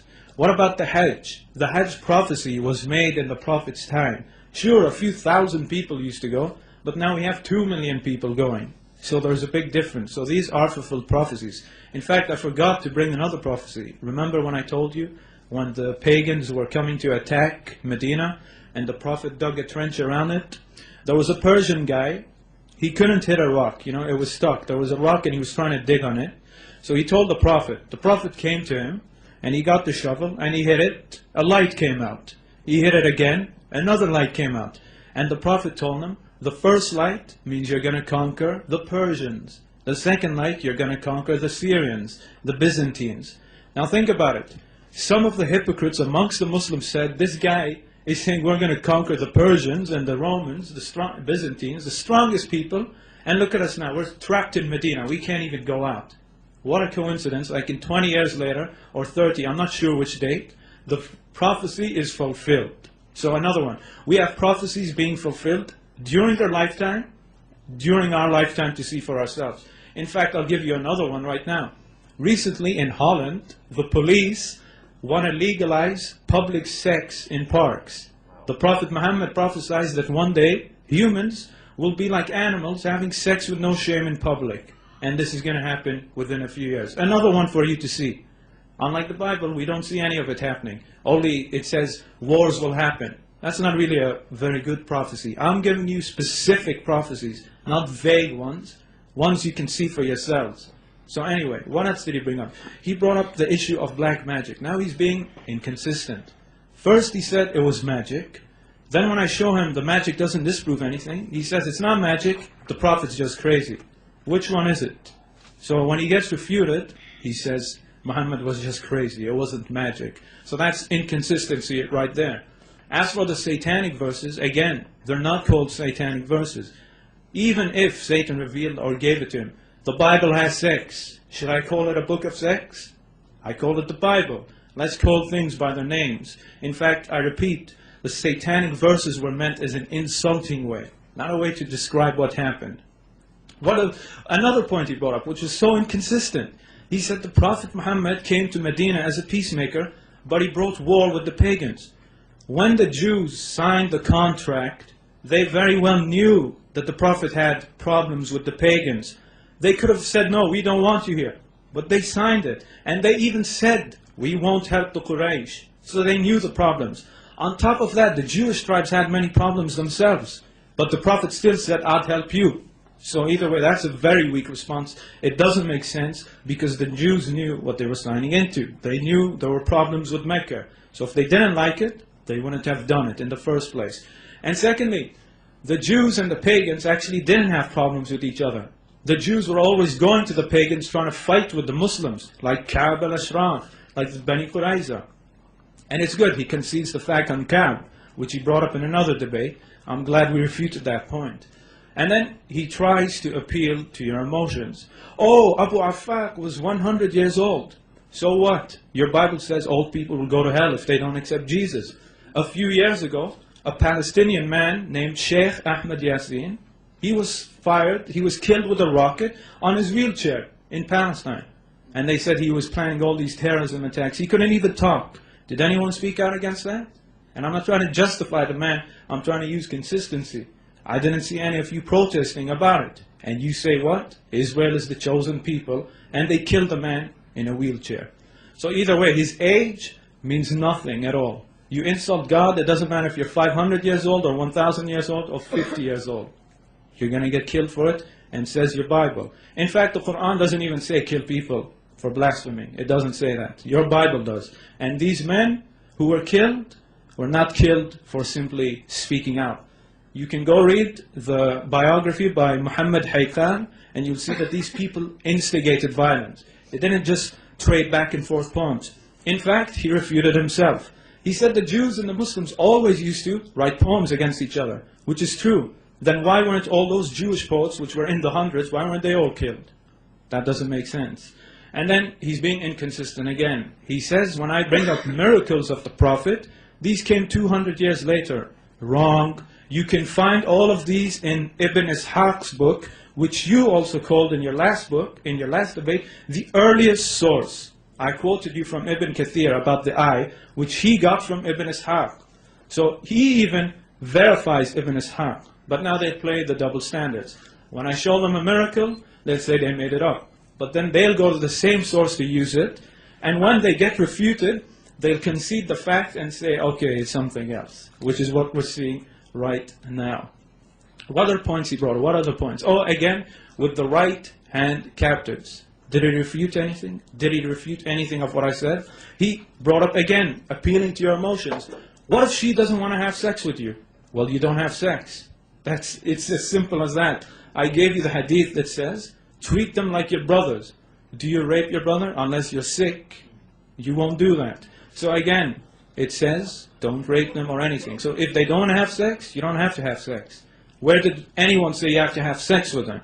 And then he brought up the other point. He brought up the hadith where the Prophet's companions saw a beautiful woman and they said, can we perform azl with you? Which is taking the penis out before the erect, or whatever, I can't say it here. But either way, the hadith doesn't say they performed it. They were just asking. The hadith doesn't go on to say they actually did it. They were just asking. So again, another assumption without the proof. What else did he? There's not many points really to refute. The prophecies, he didn't refute it. The miracles, he didn't refute it. In fact, he brought up another bad point. He said, the pagans accused the Prophet of performing no miracles. He forgets to mention that the Quran responds to them and says, didn't the same people, not only the pagans, the Jews as well, the Quran refutes the Jews and tells them, wait a minute, didn't you tell that to Moses as well? So that's a rebuttal to you. Even when he does perform the miracles, you still reject it. And I agree. People used to come to the Prophet and say, give us miracles. And he said, I'm only a warner. Do you know why he said that? Because his mission was not to come perform miracles every day for you to convert. That's the way of the Antichrist, says your Bible. He'll come fool you with all these miracles and wonders. So even if I concede that fact, which I don't, let's assume that the Prophet had no miracles. That's a good thing. Because even his own Bible says, false prophets will perform mighty miracles. So that doesn't refute anything. He just proves Muhammad is a prophet if he believes that. He can't have his cake and eat it. What other points? There wasn't too many. Again, another point he brought up, Asma bint Marwan. He said she had her baby in her arms. Okay, was that baby harmed? Was that baby tortured? Was that baby killed? Nothing happened to that baby. The baby was taken off. Maybe it seems a bit bad and too graphic, but at the end of the day, she was instigating violence, and that's the way it goes. We don't have to bring up the Bible for violence. And again, you have to be consistent. It's not two-quote fallacy. You're a Christian, what do you stand upon? What do you stand upon? Upon the Bible. So if you stand upon the Bible, judge us by the Bible. And then what about doctrine? I don't need to remind all of you. What's the first commandment? What is it? God is one. That's the most important commandment. I don't see the first commandment saying, God will die for our sins. Does it say that? Not at all. In fact, the second commandment says, don't make any graven images of God. What do Christians do? So that doesn't make any point at all when you go to the church and you see all the graven images. So you can't say you're being consistent on doctrine. So it's not cherry picking anything. And what did Jesus say? When a man came up to him and said, what's the most important commandment? He didn't say, worship me. He could have easily said, I am your God, worship me. What did he say? He said, thy Lord God is one, referring to someone else. So the doctrine is the same. In fact, I want you to go show me any Jew who believes in the Trinity or anything. Or show me where the Jewish prophet said God is 3 in 1. They all said God is one. That's what the Prophet Muhammad taught. That's what they all taught. God is what? One. Not 1 in 3. It would have been very easy to say that. So I haven't said that. Nothing's been refuted. The answers on my prophecies were very weak. He just tried to skip them away, which isn't true because there actually were no high towers. Again, go to Dubai. Just 50 years ago, they only had tents everywhere. Are those tall structures? I don't think so. He wasn't referring to Syria or Persia. He was referring to Bahrain, Saudi, Qatar, UAE, who had no buildings at all. They just had tents. So again, I don't really know what I'm supposed to refute now. I think those were all his points. Actually, I'll respond to one point which I couldn't before, about Aisha. You remember he brought up Aisha. Again, in the Bible, I want you to show me where the age of marriage is. It's not there. I quoted his own colleague who said the age of marriage in the Bible is at what? Puberty. Now, there's a big problem when people look at the Prophet Muhammad's marriage with Aisha. Yes, she was 9, but it was a legal marriage. Her parents gave her to him, and Aisha used to love the Prophet. She even became a teacher of Islam. Does this sound like a victim to you? Please, don't impose what happens in your culture, where 50-year-old men kidnap little girls and put them in dungeons with the great Prophet Muhammad. That in itself is a straw man. So when you have a problem with this marriage, it's because of what your own culture and society has done to little girls. In fact, just 100 years ago, the age of marriage in the West was 9 years old, 12 years old. Were all your great ancestors pedophiles? Are all the non-Muslim Asian countries who still practice young marriages, are they pedophiles? Are you going to call everyone pedophiles and the West is good? We need some consistency, please. And again, I'm now arguing as if I'm arguing with a secular. He's a Christian. His Bible says what? Age of marriage is puberty, not 18, not 16, not 22. In fact, I'll give you an example. When David was sick, in his bed, who did they get to him? They got him a young virgin. Back then, young virgins were like only 14 to 12 years old. They brought him to his bed to make him feel good. I wonder how old she was. But they don't have a problem with that. So either way, he hasn't refuted that the Prophet Muhammad is a prophet. He hasn't brought up any reason why a Muslim should doubt that Muhammad is a prophet. He tried to bring up character assassination. When I say character assassination, that's the typical way of how they attack the Prophet. Oh, he killed people. Yet when we look at who he killed, they were all criminals. Oh, he allowed people to have sex with their slaves. Consensual sex, not rape. What else? Oh, the satanic verses. The same verses that the angel came to reprove him of. Oh, the magic. The angels came to cure him of the magic. But he's just insane now. First they say magic, then they say he's crazy. What else? He had no miracles. The Quran doesn't say that. And we showed you the miracles. The Bible says, no prophet by his prophecies. We show you the prophecies. He says he's a fortune teller. So how do we know Jesus made true prophecies? We have to be consistent, please. So there's really not much to refute. The arguments today were very weak. They're the same arguments that have been being thrown against Muslims time and time again. As for the false prophecy, he claimed that a young boy came to the Prophet Muhammad, and the Prophet said, this boy, when he grows up, Judgment Day will come. Actually, he didn't say that, but let's assume he did say that. This hadith is from Sunan Abu Dawood, which has already been said as a false hadith. You know how we know that? Because the Prophet himself said, no man knows the last hour. So why would he go later and say it will happen then? Secondly, I've already responded to this hadith in my website, but I don't have it with me. But if I was able to show it to you, the Prophet Muhammad was not saying that when this kid grows up, he's going to see Judgment Day. What he meant was, when this kid grows up, Judgment Day is coming closer. When my kid grows up, Judgment Day is going to be coming closer, etc., etc. It's in that context, not the specific time frame. And now he might say, well, that's a contradiction. I'll say, no, it's not a contradiction. You have to take the hadiths in context with the Quran. He said, no man knows the final hour. So when he says, when this child grows up, what you have to put it in the proper context, which is when every day that goes by, Judgment Day comes closer. And the last point, the prophecy about Dubai and Saudi Arabia, all the tall buildings, that's a minor sign for Judgment Day. It doesn't mean it's coming tomorrow, but it's a sign that it's coming, and my time is up.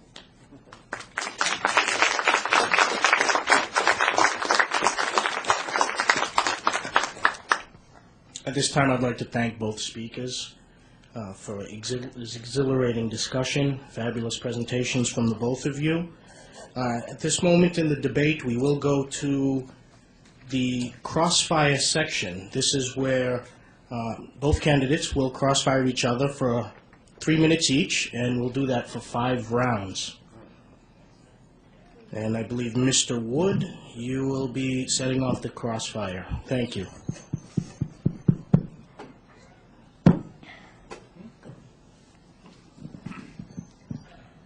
One second. We got a both. Can you see her now? Can you see her there? I think that will be it. Problem seeing our timer. All right, I didn't get a chance to address a couple things that Sami said in his opening statement. The matter of extra wives. Just to clarify, I didn't criticize Muhammad at all for polygamy, because Sami says, well, look at the prophets in the Bible, they married lots of women. Right, I didn't criticize him for that. The claim I brought up was, Muhammad said, you get 4.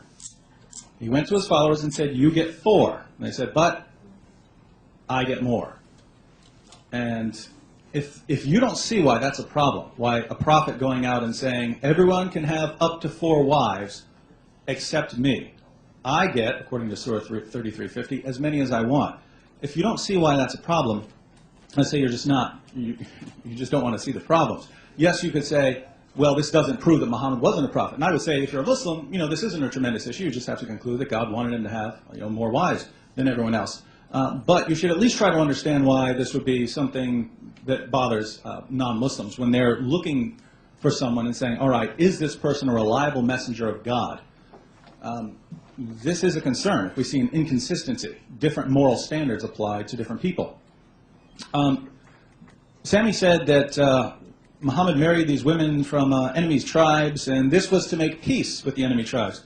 No, in lots of these situations, the enemy tribes had been conquered. They'd been attacked and conquered by the Muslims, and then Muhammad would go in there, and we'd hear about the most beautiful woman, and this would be taken to Muhammad.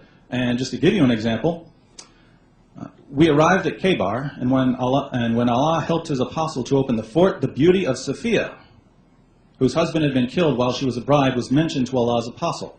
The prophet selected her for himself. So Muhammad hears about the beauty of this woman and says, all right, she's mine. Now, Sami says, well, this was to make peace with these other people. And it certainly doesn't look like that. It looks like Muhammad, and it specifically says, heard about her beauty and said, she's mine. Now, cultures, for all of history, have gone in, and once they conquer all the men, they take the women for themselves. It doesn't look like Muhammad is doing anything other than that. It doesn't look like Muhammad is saying, she's real beautiful, but I need to form some peaceful relations with these people. And think about it. His answer could really be used of anyone. I'm married. My wife is half Filipino and half white. Suppose she were my 10th wife, and I wanted to justify it. I say, I did it because I want to establish relations with Filipinos and white people, and that's why I did it. You could say that about any marriage. And so I'm not sure that this answer is entirely satisfying. Thank you, Mr. Wood. Okay, if you can hear me, good, or too loud. He actually brought a good point, which actually can backfire against him. Notice I said when Muslims, or when the Prophet marries into a family, they become one in alliance. Say the Prophet Muhammad conquered the people, they became under his control. When he marries Safiya, that means that the slaves become the family and they become free. So that can be turned against you. That now these people under his control are part of his family, so they're all one together. So even if I want to assume you're right, it still backfires against you. So again, there's no conveniency. In fact, let's look at what Safiya said about the Prophet. Here is from the wives of the Prophet. This is what happened. Safiya moved to the house of the Prophet. He loved, appreciated, and honored her to the extent that he made her say, "I've never seen a good-natured person as the messenger of Allah." So people often try to use Safiya as the victim, yet he was so kind to her, she loved him, and that's it. So he never abused anyone. What other points did he make? I forgot what other points. So, oh yeah, about the conveniency, I responded to that. I told you the Prophet had to perform prayers we don't have to do. He had to perform fasts we don't have to do. The Prophet, in the beginning, in the first 13 years, if you know, the pagans put a boycott on the Muslims. They completely boycotted them. Don't give them food, don't sell them anything. The Muslims were going so hungry. Whatever food they used to have left, the Prophet used to give it to them. He used to even leave the least for himself. How convenient does that sound? That even while he's starving, he's giving it to other people instead to eat in his place. He suffered more than any of the Muslims did. Through the oppression, people used to chase him with stones until his feet was bleeding. Does that sound convenient to you? Even when he went to Medina, the Jews, he was the #1 target. How does that sound convenient to you? If it was convenience, he would make all the responsibility to someone else, not on himself, but he puts all the burden on himself. He puts the pinpoint target on himself. How's that conveniency? He went through the most hardship out of anyone. He was rejected and kicked out by his own people. His own people conspired to kill him. Does that sound convenient to you? In fact, this brings a good point. The pagans came to the Prophet Muhammad and they told him, if you accept our gods, we'll make you a king. We'll give you all the money you want. If it was about conveniency, why didn't he just say yes? Why did he say no and go through all the hardship? So that right there just refutes you. If someone came up to me today and said, I'll give you all the castles, kings, and gold money, and I say no and go through hardship, and I get success later, is that conveniency or hard work?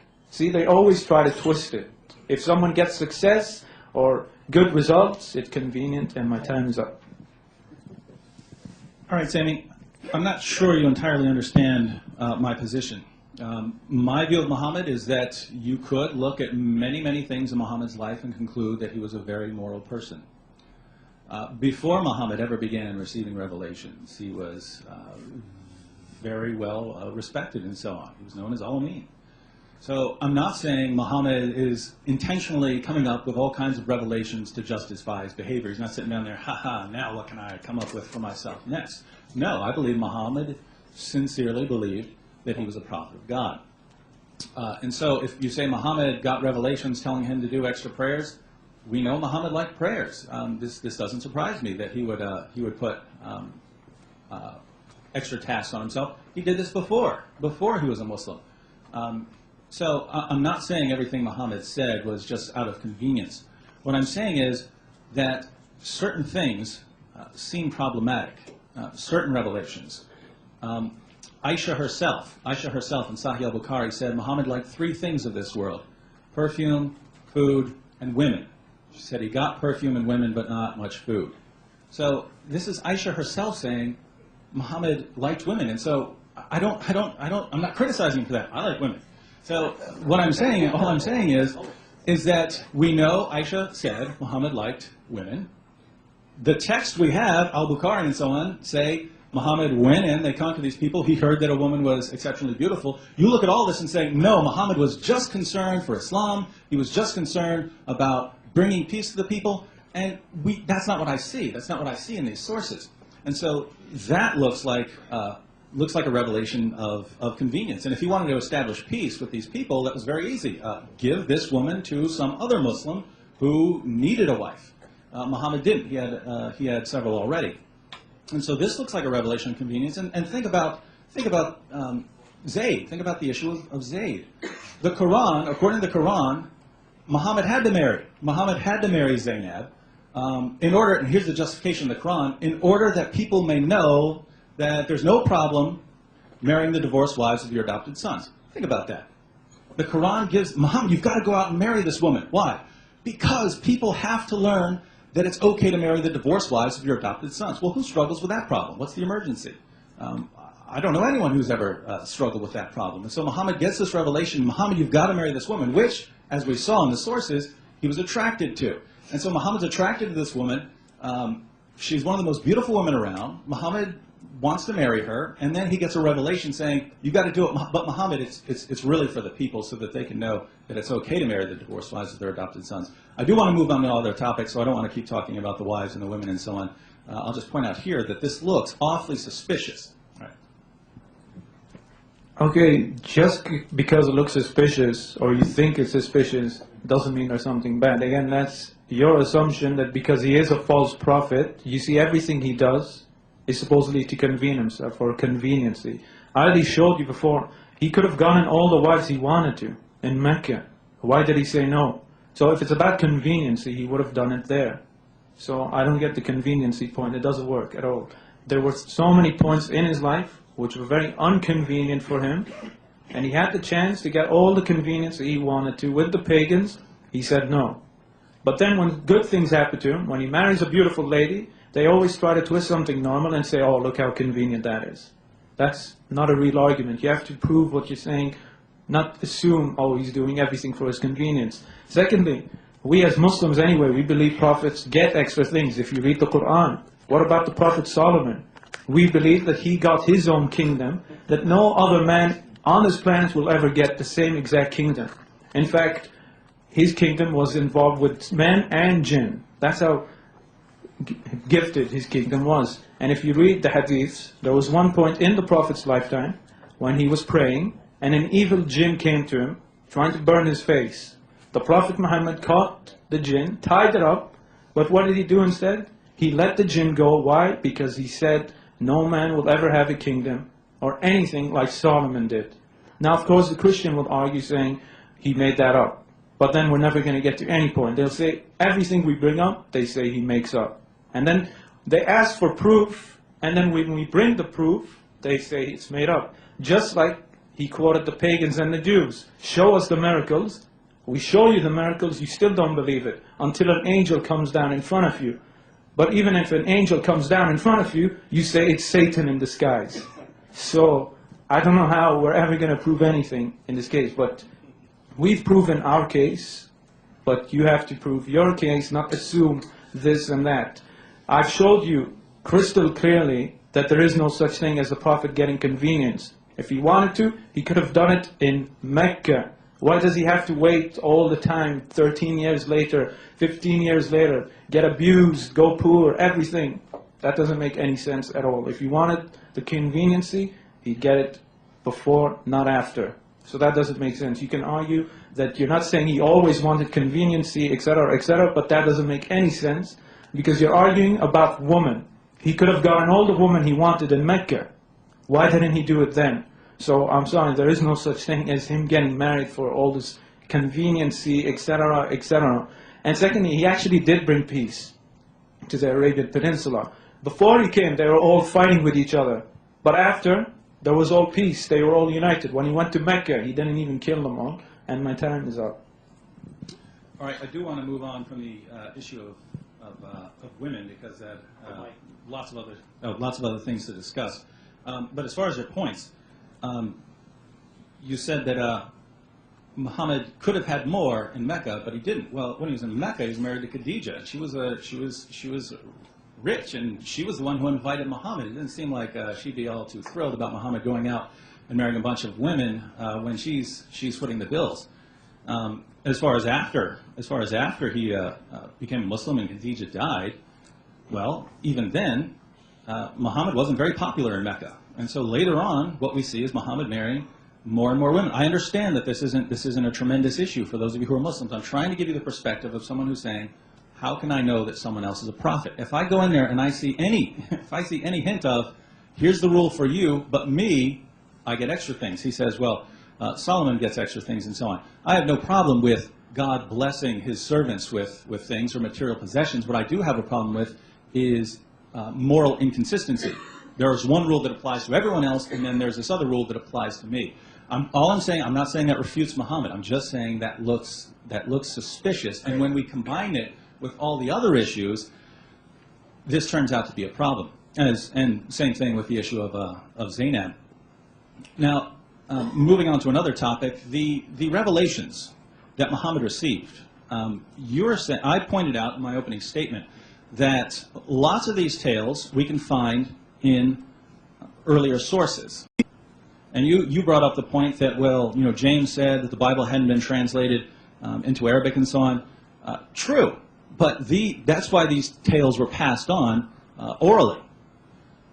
Everyone knew of these tales. Everyone was passing on these tales. In fact, in the Quran, when they criticize Muhammad, they specifically say, we know these stories already. We've heard these before. They say that over and over again in the Quran.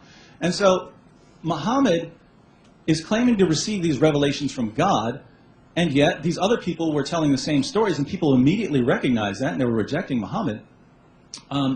If you don't see why this is a problem, put it this way. Muhammad claims to get a message from God, but the guy down the street is telling the same story. So is he getting the story from God or from the guy down the street? Well, it's certainly easier to believe the guy down the street, especially in examples such as the one I gave, where we know that the entire story of Abraham being delivered from the fire was based on a mistranslation of the word Ur. That's not what the text says. The text says he came from Ur of the Chaldeans. A mistranslation translated that word Ur as fire when it means city. And so there came these stories about Abraham being delivered from the fire. And then we find this in the Quran, knowing that this story was circulating in Arabia. And what are we to conclude? That God also made the same mistranslation, or that Muhammad wasn't getting his revelations from God? Okay, I want to respond to his first point about Khadija, which makes no sense whatsoever. He said Khadija has so much money and paying the bills, that's why he has to stay faithful. He seems to forget I brought up the point that the pagans not only offered him women, but gold and all the money he would need. So he doesn't need Khadija when they're offering him money. So that point was very weak. So either way, she has the money, but he's going to have more money now if he accepts the pagan's way. But he didn't. So that's another assumption with no proof. Again, that's another thing. They say Muhammad married Khadija for her money, yet he didn't propose to her, she came to him. It was the other way around. So how's he in it for the money if he didn't go to her? So again, that doesn't make any sense whatsoever. And then he brings up the point that the Prophet copied stories. We have the exact same stories in these books and that book. You have to prove that he actually got these stories from them, not assume. Secondly, just because people were saying, we heard these stories before, does that mean it's false? Pagans said the same thing to Christians. I can go get you a quote from in the Catholic Encyclopedia. The pagans used to tell the Christians, we have all of these things already. So what are you telling us? So that's an inconsistent answer. It's not the two-quote fallacy. I want consistency. Just because you might see something similar doesn't mean you copied it. Secondly, if you go read the Gnostics, all these books which they claim are the exact same stories, when you read the stories, they're actually not the same at all. In fact, what we can say is that these stories have some truth in them, but they're so corrupted that they mix everything up, and what the Quran has is the restoration of the true events. So again, you have to prove he got these old stories, and number two, even if you do, which you can't, they're not even the same stories. If you go read the books which he's talking about with these stories, they don't match up to anything. So, and again, they say the same thing about your faith. So we need consistency. If you have a problem with that, then you should have a problem with your own faith. But now you're going to say, no, that's different. How is it different? If the Prophet Muhammad is false on this, therefore your Bible is false. And again, that's not the two-quote fallacy, because I want to make sure I keep saying that in case they say I'm just trying to answer by attacking them. Remember, they're Christians. They judge the Prophet Muhammad by what? By the Bible, by the same standards of the Bible. So if we find the same arguments against the Bible, which can be thrown against it, it should be applied to them. They can't use double standards. So either way, we can throw it back more forcefully against you. Would you accept your Bible is false now because many people had similar beliefs as you? The pagans said you have the same beliefs as us? You're going to say no. and I'm going to say no to your argument, so therefore we're at a stalemate, and you don't disprove anything, while my prophecies, miracles, and doctrine still stand. So you see, this is a weak argument which goes nowhere, and my time is up. All right, just to clarify the comment about Khadijah, I didn't say Muhammad married her for money. And if you ask for my opinion, I think that was a great marriage, a very happy marriage, and I have no objections to it. The only point I was making was Khadijah wouldn't have been happy with Muhammad going around marrying extra wives, and she did have some authority there. Now, as far as getting the sources,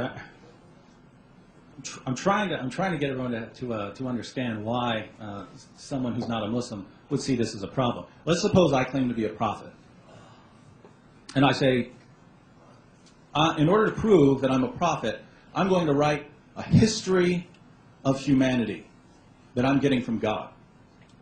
Now, let's suppose that I start writing my history. I'm writing the history of the Roman Empire, and we get to the Roman Emperor Commodus, and I talk about Commodus, and I say, then Commodus entered the ring with Maximus. And Maximus said, I'm Maximus, father to a murdered son, husband to a murdered wife, and I will have my revenge in this life or the next. And then I get to my history of Scotland that I'm getting from God. And I say, and then William Wallace said unto them, people don't follow titles, they follow courage. I'm going to pick a fight. Well, one of my followers who believe that I'm a prophet, could say, prove that he's not getting this. Prove that he's not getting this from God. And someone who's not one of my followers would say, wait a minute, he got that from the movie Gladiator, and he got the other one from the movie Braveheart. This is obvious. This is obvious that he got these, this is where he gathered these stories. And one of my followers would say, no, it's possible that Braveheart got it right, that that's what actually happened. And it's possible that Gladiator got it right on those details, that those were based on earlier traditions and that they got it right, and that's why there's this correspondence. Now, you could believe that, but a person would obviously say, wait a minute, when we go to stories before Braveheart, we never find any of these details. We only start finding these details that correspond with your revelations, David. We only find these details when the movies start, and these are a long time after the events themselves. And we know that you've seen Gladiator, you've seen Braveheart. What's going on here, David? And, you could never convince someone. But now we turn to Islam. We don't have any records of these tales that we find in the Quran before these sources, which come from the 2nd and the 3rd and the 4th and the 5th century. And when we go to the earliest sources, they're nowhere to be found. Stories about Jesus talking right after he's born. Stories that we know. For instance, the example of Abraham, we know for a fact where this story came from. It's based on a mistranslation, and it's in the Quran. So I don't see how anyone could look at this and not see, all right, this is a problem for Islam. Okay, back to Khadija again. You say she would have been offended.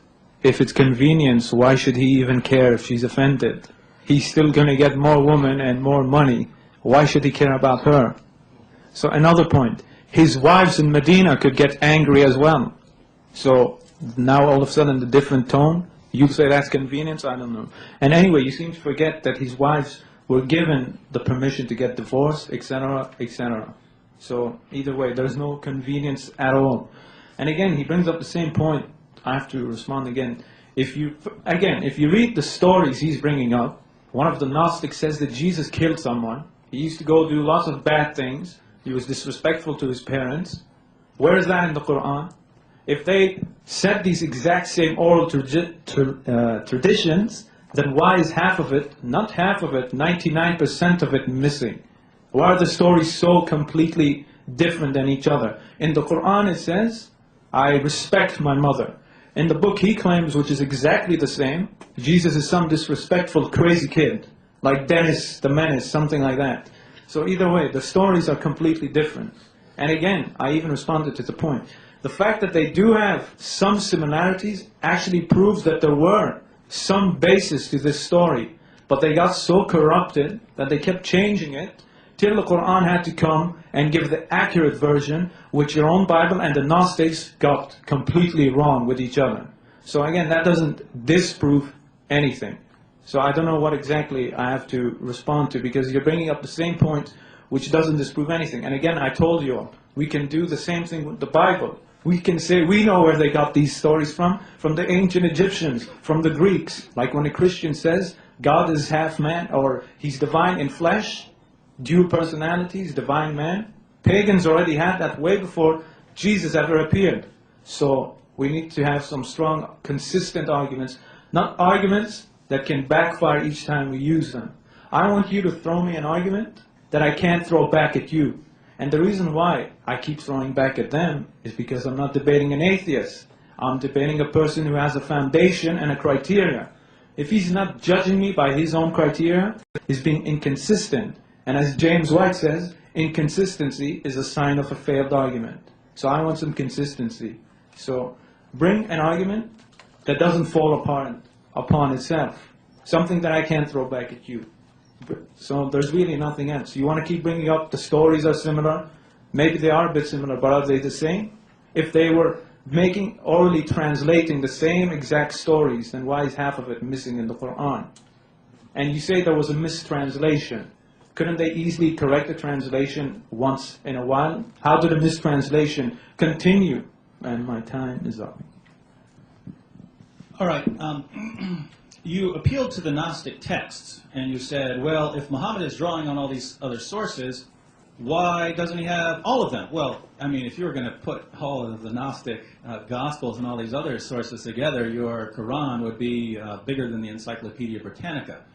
Think about that response. I'm saying, look, here's a story in the Quran. Let's say it's a story about Jesus giving life to clay birds, or various details about the life of Mary. People who just read the Bible will notice these aren't in the Bible. And so, hey, this is new. This looks new in the Quran. And then we trace these things back and we say, all right, where does this come from? And you find out it doesn't come from anything historical. It comes from sources from the 2nd, 3rd, 4th, 5th century.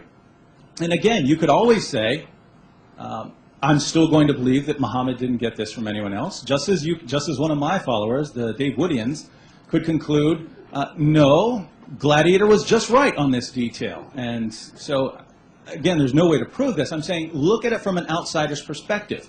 We find all these we find all these stories in the Quran, and we know that the people around Muhammad at the time were telling the same stories, and that the stories were not historical.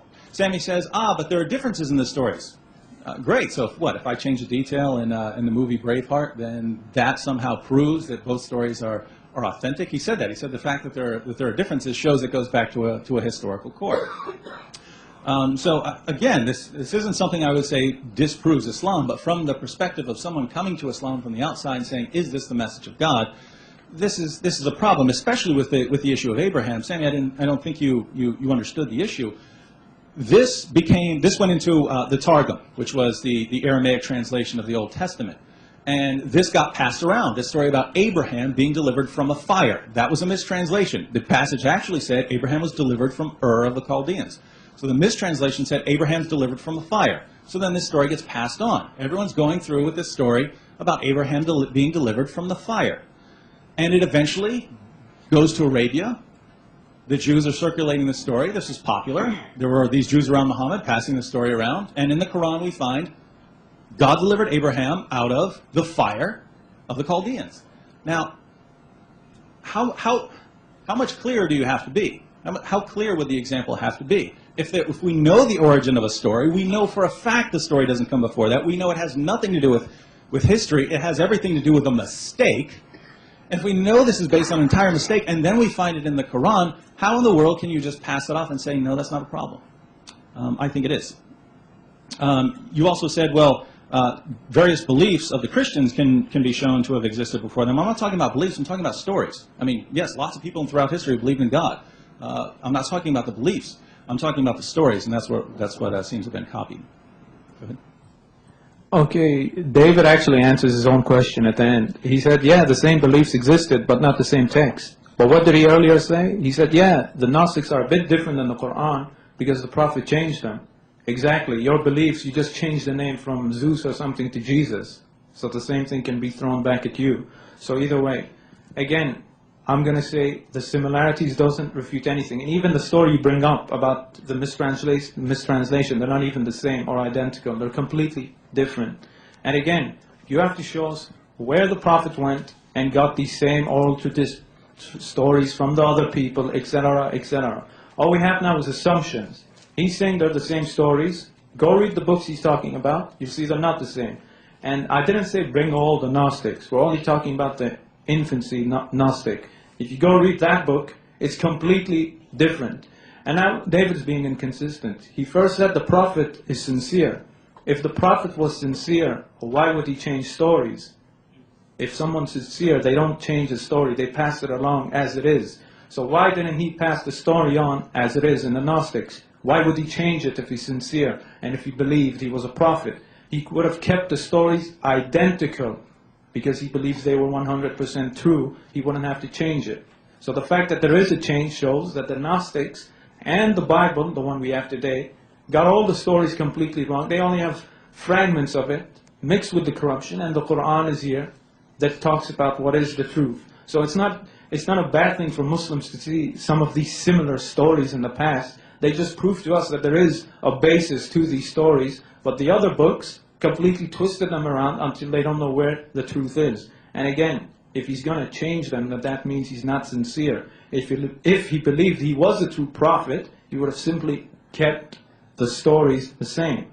But anyway, none of this disproves anything, by the way. This is now a completely different topic. This has nothing to do with disproving if he's a prophet. When we debate if Muhammad is a prophet, we look at his character, what he did, how he lived, etc. We've now been debating for, 25 minutes about issues of origin, which is a completely different debate. It doesn't refute the prophecies, it doesn't refute the miracles, and it doesn't refute the consistent doctrine with the other prophets. So nothing of what I said has been refuted. The prophecies haven't been unfulfilled, they've been fulfilled. And according to the Bible, that's a true prophet, according to your standard. So I want to see something main with what I brought up, related to what I'm saying, refuted. Because we could talk about this topic of origin for all day long, and I can keep throwing it back against your Bible. You're going to say the beliefs are just different, or the text is just different. I'll say exactly. They just changed the names, which is exactly what they did. And I repeat, don't forget, I told you my time is up. Was that 5 rounds or 4? Was that 5? I believe that's the end of it. Okay, that was fine. Okay. We will now move. The crossfire section of the debate is over. We will go to a 7-minute rebuttal and conclusion, so both speakers can wrap up. Each speaker will get 7 minutes. Mr. Wood will be first, followed by Sami Zaatari, and then we'll conclude and finish up. Thank you, everybody.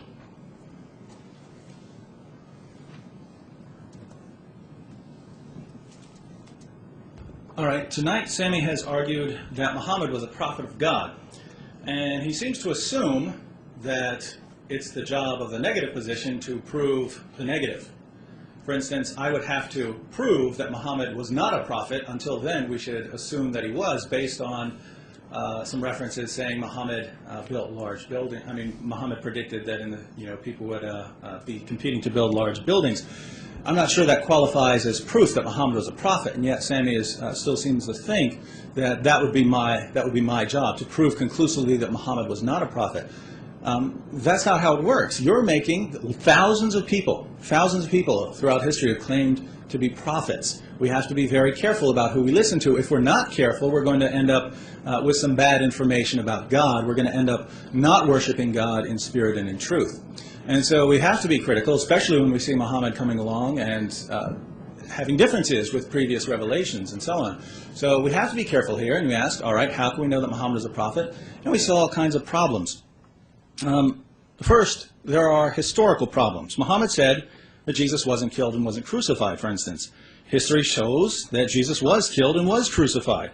Muhammad tells us stories that are remarkably similar to stories that we find in known forgeries and other historically inaccurate accounts. Sami says we have to prove that Muhammad got these. Look, if the only source of these stories is these forgeries, and we know that these were circling in Medina and so on among the Jews, and Muhammad tells these stories, which we know cannot be historical, That's a problem. That's a historical problem. You could say, well, you know, it doesn't conclusively disprove Islam. I'm not saying it does. I'm saying it's a problem.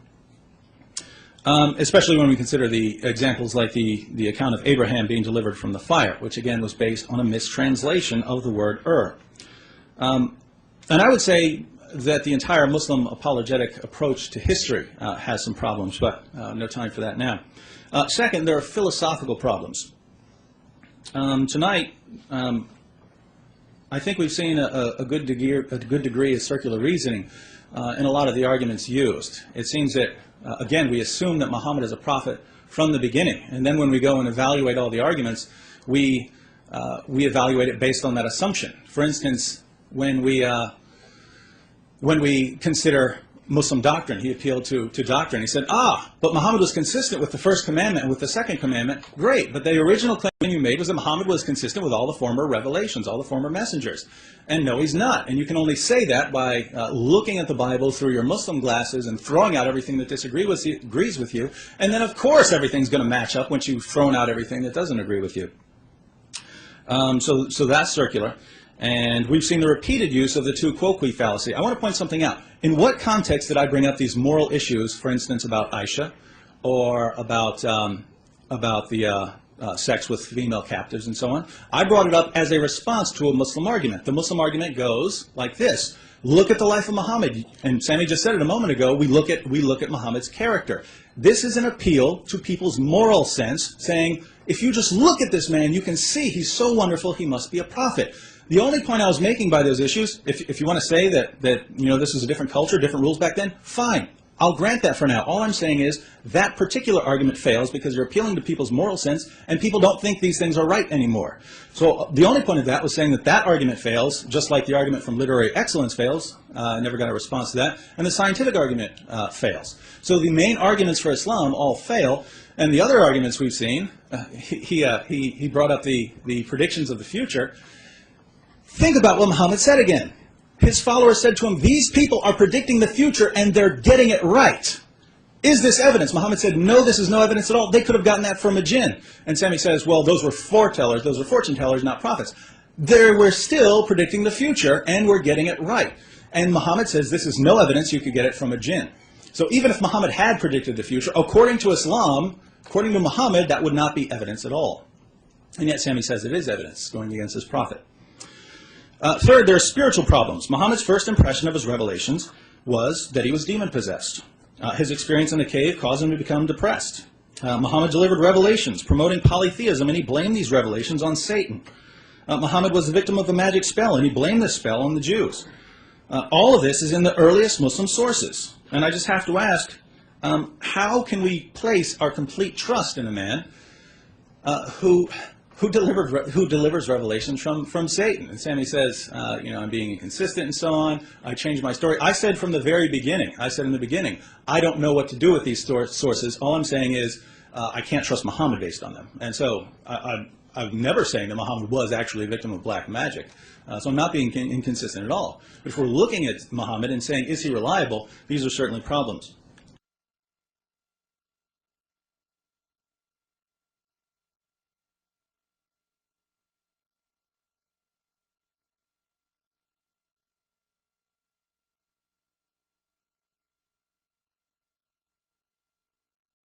From the beginning. And then when we go and evaluate all the arguments, we evaluate it based on that assumption. For instance, when we consider Muslim doctrine, he appealed to doctrine. He said, but Muhammad was consistent with the first commandment and with the second commandment. Great, but the original claim you made was that Muhammad was consistent with all the former revelations, all the former messengers. And no, he's not. And you can only say that by looking at the Bible through your Muslim glasses and throwing out everything that agrees with you. And then, of course, everything's going to match up once you've thrown out everything that doesn't agree with you. So that's circular. And we've seen the repeated use of the tu quoque fallacy. I want to point something out. In what context did I bring up these moral issues, for instance, about Aisha or about the sex with female captives and so on. I brought it up as a response to a Muslim argument. The Muslim argument goes like this. Look at the life of Muhammad. And Sami just said it a moment ago. We look at Muhammad's character. This is an appeal to people's moral sense, saying, if you just look at this man, you can see he's so wonderful, he must be a prophet. The only point I was making by those issues, if you want to say that this was a different culture, different rules back then, fine. I'll grant that for now. All I'm saying is that particular argument fails because you're appealing to people's moral sense and people don't think these things are right anymore. So the only point of that was saying that argument fails, just like the argument from literary excellence fails. Never got a response to that. And the scientific argument fails. So the main arguments for Islam all fail. And the other arguments we've seen, he brought up the predictions of the future. Think about what Muhammad said again. His followers said to him, these people are predicting the future and they're getting it right. Is this evidence? Muhammad said, no, this is no evidence at all. They could have gotten that from a jinn. And Sami says, well, those were foretellers, those were fortune tellers, not prophets. They were still predicting the future and were getting it right. And Muhammad says, this is no evidence, you could get it from a jinn. So even if Muhammad had predicted the future, according to Islam, according to Muhammad, that would not be evidence at all. And yet Sami says it is evidence going against his prophet. Third, there are spiritual problems. Muhammad's first impression of his revelations was that he was demon-possessed. His experience in the cave caused him to become depressed. Muhammad delivered revelations promoting polytheism, and he blamed these revelations on Satan. Muhammad was the victim of a magic spell, and he blamed the spell on the Jews. All of this is in the earliest Muslim sources. And I just have to ask, how can we place our complete trust in a man who delivers revelations from Satan? And Sami says, I'm being inconsistent and so on. I changed my story. I said from the very beginning, I don't know what to do with these sources. All I'm saying is I can't trust Muhammad based on them. And so I'm never saying that Muhammad was actually a victim of black magic. So I'm not being inconsistent at all. But if we're looking at Muhammad and saying, is he reliable, these are certainly problems. So we've seen all these problems, and also we could say moral problems, moral consistency problems, and the issues I've raised. I didn't raise them as a critique of Islam. I raised them as a response to a particular argument, the argument for moral excellence. And by the way, I would reject that argument if a Christian came up and said, you know how we know that Christianity is true? Look at the various rulings in the Old Testament. I would say that's not going to work with anyone. Get rid of that. You better come up with a better reason for that, why people should believe. And so this is the context. I'm being completely consistent in how I apply my principles. And what evidence have we seen to outweigh all these problems? Scientific insights, that's the standard argument. But we've seen there are multiple problems with this. And if we're going to make scientific accuracy the criterion of truth, then that doesn't go well for Muhammad. And so we have the fulfilled prophecies, according to Sami, which again I thought were remarkably weak, but even so, Muhammad said they're not evidence. We have the doctrinal consistency, which again was circular. And so what evidence have we seen for Islam? Claiming that someone is a prophet or God's last and greatest prophet is a very serious claim. And saying, well, he said that there were going to be buildings, what in the world? Especially when he said, no, that's no evidence. He himself said that. So these are all problems, and so I just say, I think all of my arguments that I made at the beginning are still standing, and I haven't seen any convincing argument for the prophethood of Muhammad, and so I can still say with a clear conscience, Muhammad was a false prophet.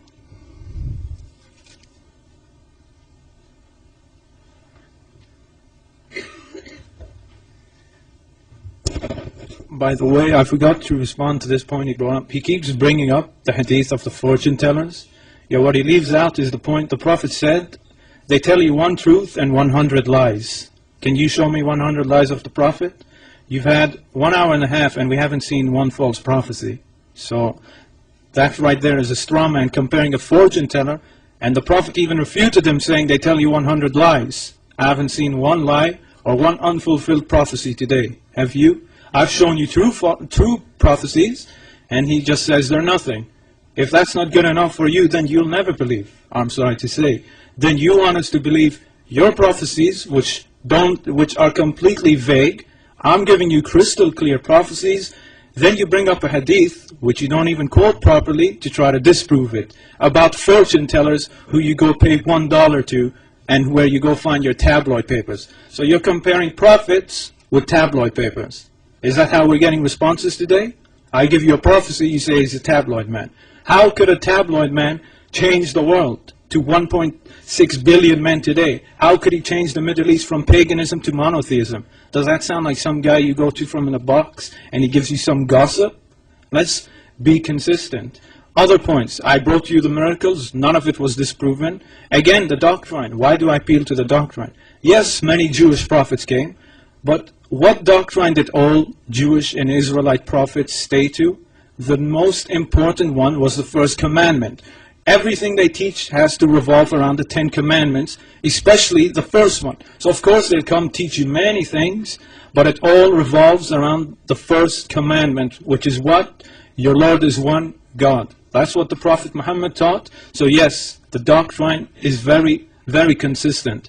And then he brings up very weak points. First of all, I wasn't the one arguing for morals. He brought it up saying I was going to do it. When he brought it up, I brought it up for 2 minutes only. But that was never my intention. But then he disproves Christianity and his own Bible. Notice he says it would be inconsistent to go tell someone, look at the morals of the Bible. What? Are you telling me I can't go learn morals from your Bible? You just disproved your own Bible and why I should never become a Christian. Thank you. So I can confidently say, yes, the Quran has morals.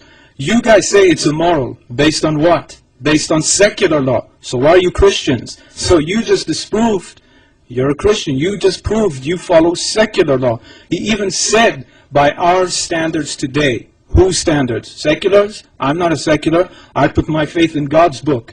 Just as your Bible says you should. So you're not even appealing to your own Bible.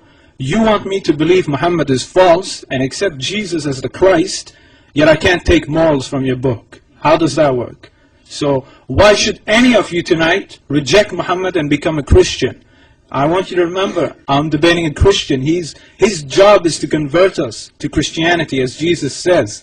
And if we don't convert, Jesus says, wipe the dust off your feet, for their fate is worse than Sodom and Gomorrah. So anyway, he should be converting us. But he says we can't take morals from his Bible, something I agree with, but at least he said it now. So that proves us Muslims, when we say Islam is a better example than your faith, it proves we're not liars, since he confirmed it.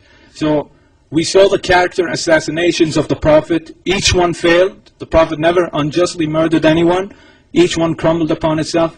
He tried to say the Prophet married out of convenience. It doesn't make any sense. In Mecca, he could have been richer than anyone. He could have had 300 wives like David, but he didn't. So there is no convenience at all. Then he brought up the satanic verses, the black magic.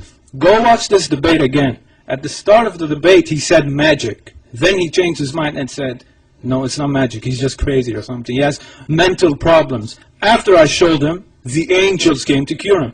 So that's the way Christians like to work. They like to show you bad things, but then when you show angels coming to help him, they change their stance and say, I didn't mean magic, although he said magic. And so either way, nothing has been refuted. There is no reason why any of you should reject the Prophet Muhammad based on your Bible. If you're a secular, we can debate another day. And I'll show you why Islamic law is better than secular law. So tell me as a Christian why you should reject Muhammad based on your biblical standards. You can't. Because everything he argues against is actually not on the Prophet Muhammad, but on his own Bible, not against us. And again, they like to say it's the two-quo fallacy. Do you know why? They want to get away with all the problems in their own book, and just they want to throw everything against us. But I'm not going to allow that inconsistency, because I'm debating a Christian, not an atheist. In fact, this is becoming a huge problem for Christians. Christians hear all these arguments against Islam, war, sex with slaves, etc., etc.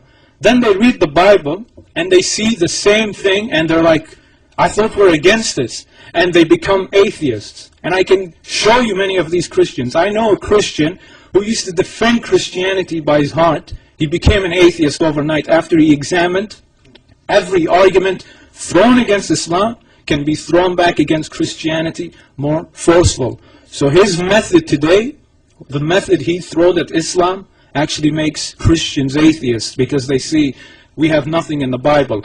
Everything we argue against is in our Bible. I don't have to do that. I'm proud of my book. I say morals come from it. I say there's nothing wrong with it, and I say there's no reason why you should reject it.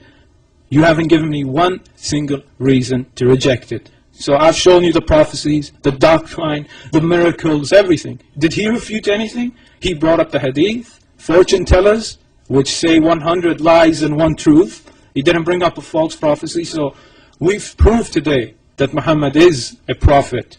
No proof was given that he wasn't a prophet. Nothing at all.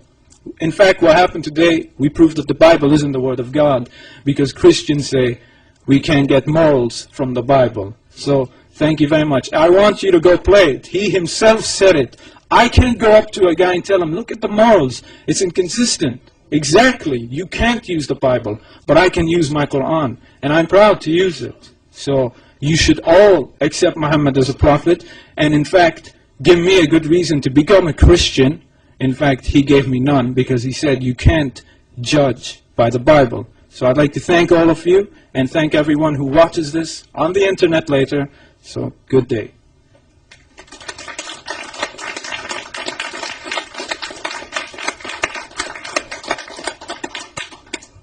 We've now come to the conclusion. I would like to thank everybody who joined us today, and I'd like to especially thank both of our speakers for excellent presentation. We will have short question and answer session. I know time is limited, so if Nabil, if you want to go over how we're going to run the question and answer, please feel free. Thank you very much, and assalamu alaikum wa rahmatullahi wa barakatuh. I'd like to go ahead and pose this to the audience. Since the next debate starts in an hour and 40 minutes, how about we just hold off on questions until that debate, and then we'll all four be up answering questions. Is that all right?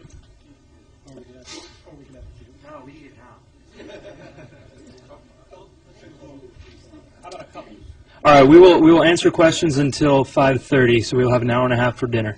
So we will take a question if anyone wants to come up. And the question should be brief. The answers will take, since we don't have too much time, 1 minute from each side. You're going to moderate the Q&A? I'll moderate the Q&A. All right, I want to first thank Sami Zaatari. I mean, for a 20-year-old kid, I think he did a fantastic job, and you have a lot of potential, no question about it. But now, on this topic about is Muhammad a prophet, I need some clarification here. I believe Islamic Center of Peoria gave you guys a debater, as well as others, to debate this topic. But last night we saw the Christian apologists run away from that guy. And tonight... Is there a question? Yeah, this is for... you know, be patient. We don't have time. We have 10 minutes and we have 10 people behind you. Tonight we're seeing David Wood debate a kid, a high school or a college kid. So my question for you is, can you see from a Muslim perspective how silly you look doing this? Sami is very popular. He hasn't done a public debate. David, I would ask you to refrain from answering that question. It wasn't a question, and now acts like that are going to exclude you from question and answer sessions in the future. I do want to say one thing. Nadir, I will debate on the Prophet of Muhammad. I'll debate anyone on the planet you can get. So, I'm open. And I would also like to respond that David is also a college student, so no, you're not responding. Next question, please. According to the teachings of Islam and the principles of Islam, we Muslims, we believe that there's only one God, and we believe in Jesus, and we believe in the Torah, the Zabur, the Injil, and we believe in Furqan, the Quran, as the same message. So, according to the book of St. Luke, chapter 24, verse 25, Jesus himself speaking, "O fools, and slow of heart, to believe all that the prophets have spoken." It says all that the prophets have spoken. And then the Quran comes right back and says, our same God says, "Make no distinctions between my messengers," meaning prophets. Now, Mr. David Wood, please explain how Jesus, what he says and what the Quran says is an opposite. Well, you just said that you believe in the Torah and the Injil. I'd say where? Which Torah, which Injil? You have no clue what you're talking about with the Torah and the Injil, because they don't, according to the standard claims by Muslims, they don't exist anymore. The ones we have today have been completely corrupted. And so you're bringing up a quotation from Luke, and you said, we agree with the Injil. Well, the Injil that we have today says that God so loved the world that he gave his only begotten Son. It says that Jesus died for our sins. And so if this is what the Bible says today, and you're saying we don't agree with that, you don't agree with what the Bible says, then you don't agree with what the Injil says. And again, you can only get around this by being circular and by presupposing that Islam is true. Sami, did you want to respond? Okay, next question, please. Okay, all right. My question is this. Could you please respond to your double standard and your hypocrisy, as you mentioned, as a Christian? The same, like you said, the same things that you throw at the Prophet, peace be upon him, about Islam, in your Bible, in Old Testament, and please don't use that's the Old Testament argument, because in Timothy, Paul says, all scripture is inspired by God and useful for doctrine, reproof, etc. Okay? Based on that, then, your Bible talks about, in the book of Deuteronomy, the book of Numbers, wiping out everybody, men, women, and children. You criticize this incident with this woman, Asma, and that she was killed in front of her kids, yet your Bible condones the killing of the children themselves. So you can't get away, and please, again, don't use that's the Old Testament, because Paul said in Timothy, all scripture is inspired by God and is useful for reproof. So could you please respond to this double standard? That was a lot. Can I get like 2 or 3 minutes for that? No, you got 1 minute. Sorry. I can't respond to it in 2. You got 1 minute. I'm sorry. Unless you want to give him your minute. But, Okay, so 1 minute could we each. have 2 and 1? 2 and 1? No, 1 minute each. 1 minute each. Come on, David. All right, as far as the inconsistency, I've never seen a Muslim on the planet who seems to have any desire to understand that Christians believe in different covenants. We have a covenant in the Bible with Adam. It's in the Bible. It's not a covenant that I'm under. We have a covenant with Noah. It's a covenant in the Bible. It's not a covenant, an agreement that I'm under. We have a covenant with Moses, in which case we have the Mosaic Law. It's not a covenant that I'm under. I am under the covenant of Jesus Christ. As far as Christians are told, we're told to love one another, to love our enemies, to pray for those who persecute us. That's how we're told to act. Now you want to say, well, don't bring up the fact that it's in the Old Testament.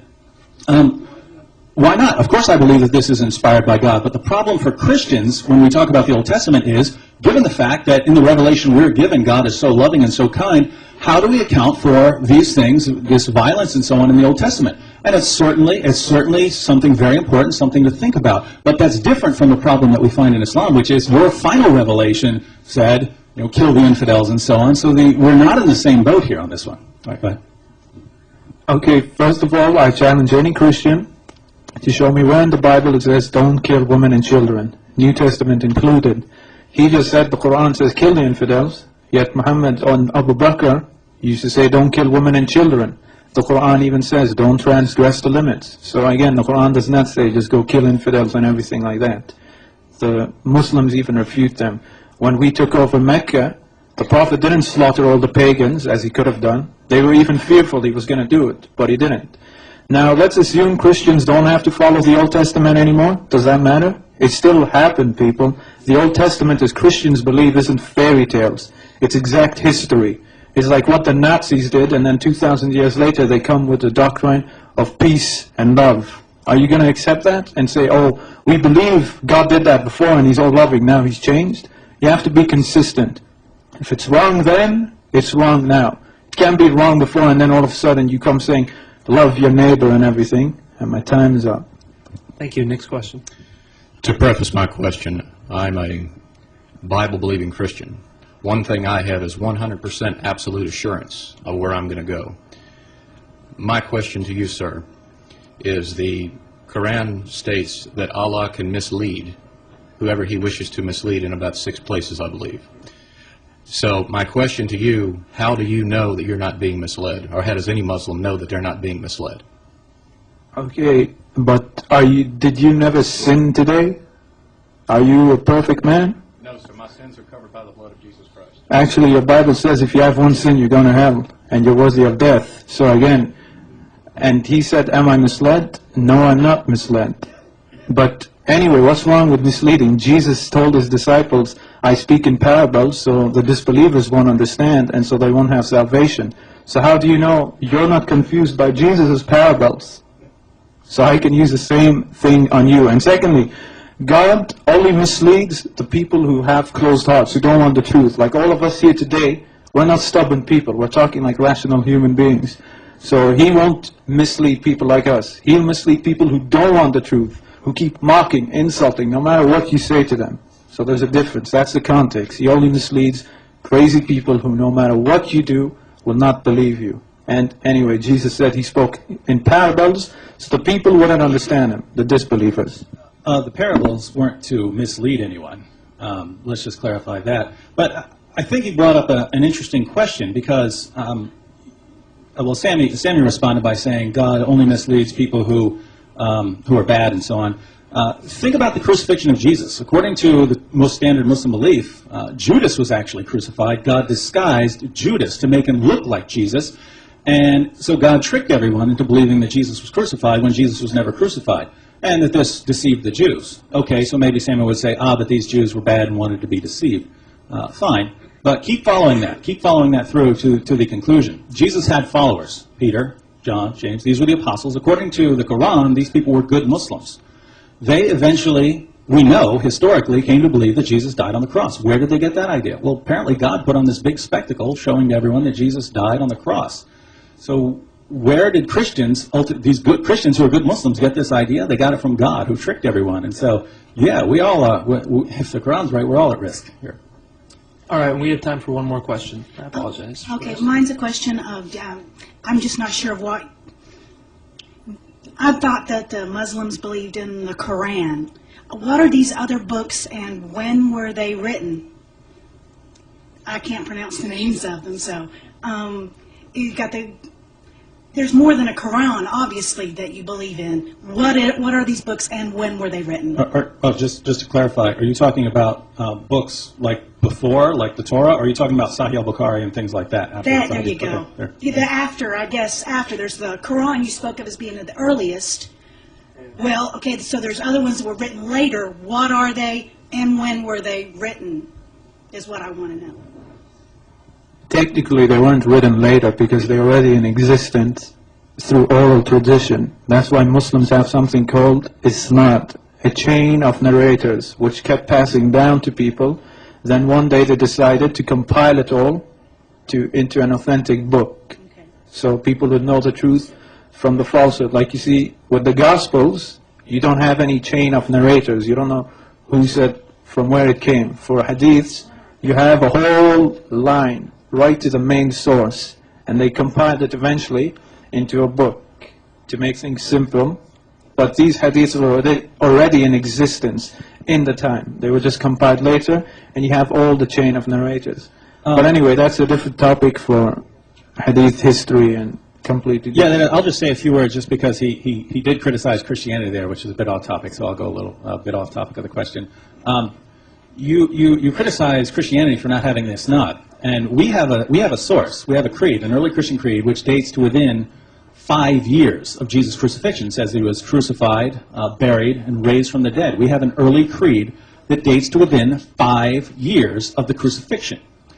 Your sources, such as Al-Bukhari, come 200 years later. And you'll consider, by the way, Isnad is just a little list of names. It says, I got it from him, got it from him, who got it from him, who got it from him. And you'll consider a source written 200 years later, as long as it contains a list of names, as more reliable than a source written within 5 years. And that's why I said that the entire Muslim approach to, the apologetic approach to history is flawed.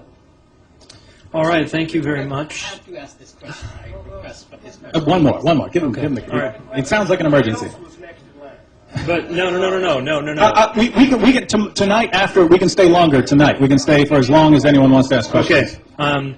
Please. Hey, there is a kid here. There is a kid. You've got to give the kid a chance. Hold on.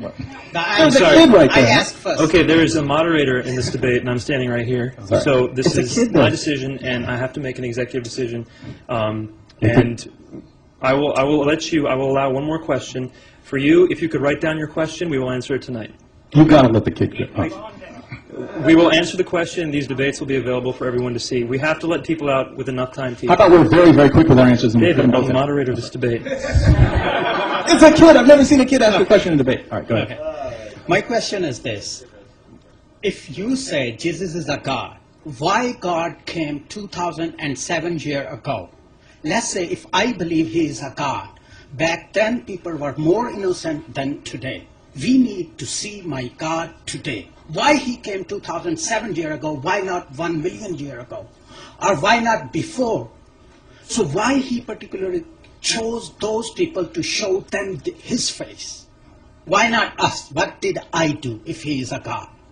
That means this God is a prejudiced? Good question, David. No, I mean, you could ask that same question no matter when God, if God came now, you could say, why not to the people 2,000 years ago? Why not to them? They were open, they wanted to hear the truth. So you could ask that, of any time God appears. But think about it. God came 2,000 years ago. The Romans had built roads all over the empire so the message could spread. The Greek language had spread from Europe to India so that you could preach to anyone. And so God brought it then, and it's ultimately come down to us so that now you do have the truth. It's not like God has left you completely in the dark. God has given you his revelation, and if you examine it, I think you'll find that Jesus did rise from the dead, and he did claim to be divine. And so this is all. God has given you all of this. God hasn't left you in the dark. God has given you everything you need to come to know him. But that's just you saying, how do I know? Oh, well, we'll come to the debates tomorrow. We're going to talk about that. And later tonight, they're going to talk about the case for Islam versus the case for Christianity. Yeah, this debate wasn't about Christianity at all. This was about Islam. Okay, I felt really heartless after I told him I couldn't. You looked heartless, so too. He's going to ask a question. David Wood, why did you choose to speak so much about women? In my opening statement, I didn't, but just the way it came out, that's just the way it happened. As far as women are concerned, I think this is an important criticism. I think the spiritual issues are important. I think the moral issues, in general, all the different moral issues, I think they're all important. But again, I use them to respond to a Muslim argument that's based on the character of Muhammad. And by the way, I never said that we can't get morality from the Bible. I'm just saying, as far as basing an argument, you have to be. I'm a philosopher. All I do is examine arguments all day. I examine premises. And if you're appealing to people's moral sense, in an argument, you have to have an argument that's going to work. And that argument would not work for Islam, and it wouldn't work if you argued on certain passages from the Old Testament, it wouldn't work either. And so I would reject both. Sorry, I went off topic, but I thought I had to say that. Okay. Sammy? I disagree with him. You can go to the Quran and just say the morals are there and argue on it. You can do that with the Bible. And anyway, that's a good point by the kid. Always in debates, for some strange reason, they're always bringing up women, sex, all these crazy arguments, I don't know from where. And it is becoming a bad habit, which you can't find anywhere in the hadiths, but they always bring it up, I don't know from where. So that's all I have to say. But it's good the kid noticed it. All right. Thank you so much for all your questions and your attention during this debate. I would like to announce that CG, I believe, in the blue shirt, is collecting the surveys. So if you can hand them to him, that would be great. If not, you can just leave them right outside. There's a little pedestal type area right outside this room. In addition, I wanted to announce that at 7 o'clock we will be starting the next debate, and that debate is between two converts, I myself and Shadid Lewis. We will be debating the case, a general debate on the case for Islam versus the case for Christianity. So please make it out, invite your friends. See you in an hour and a half.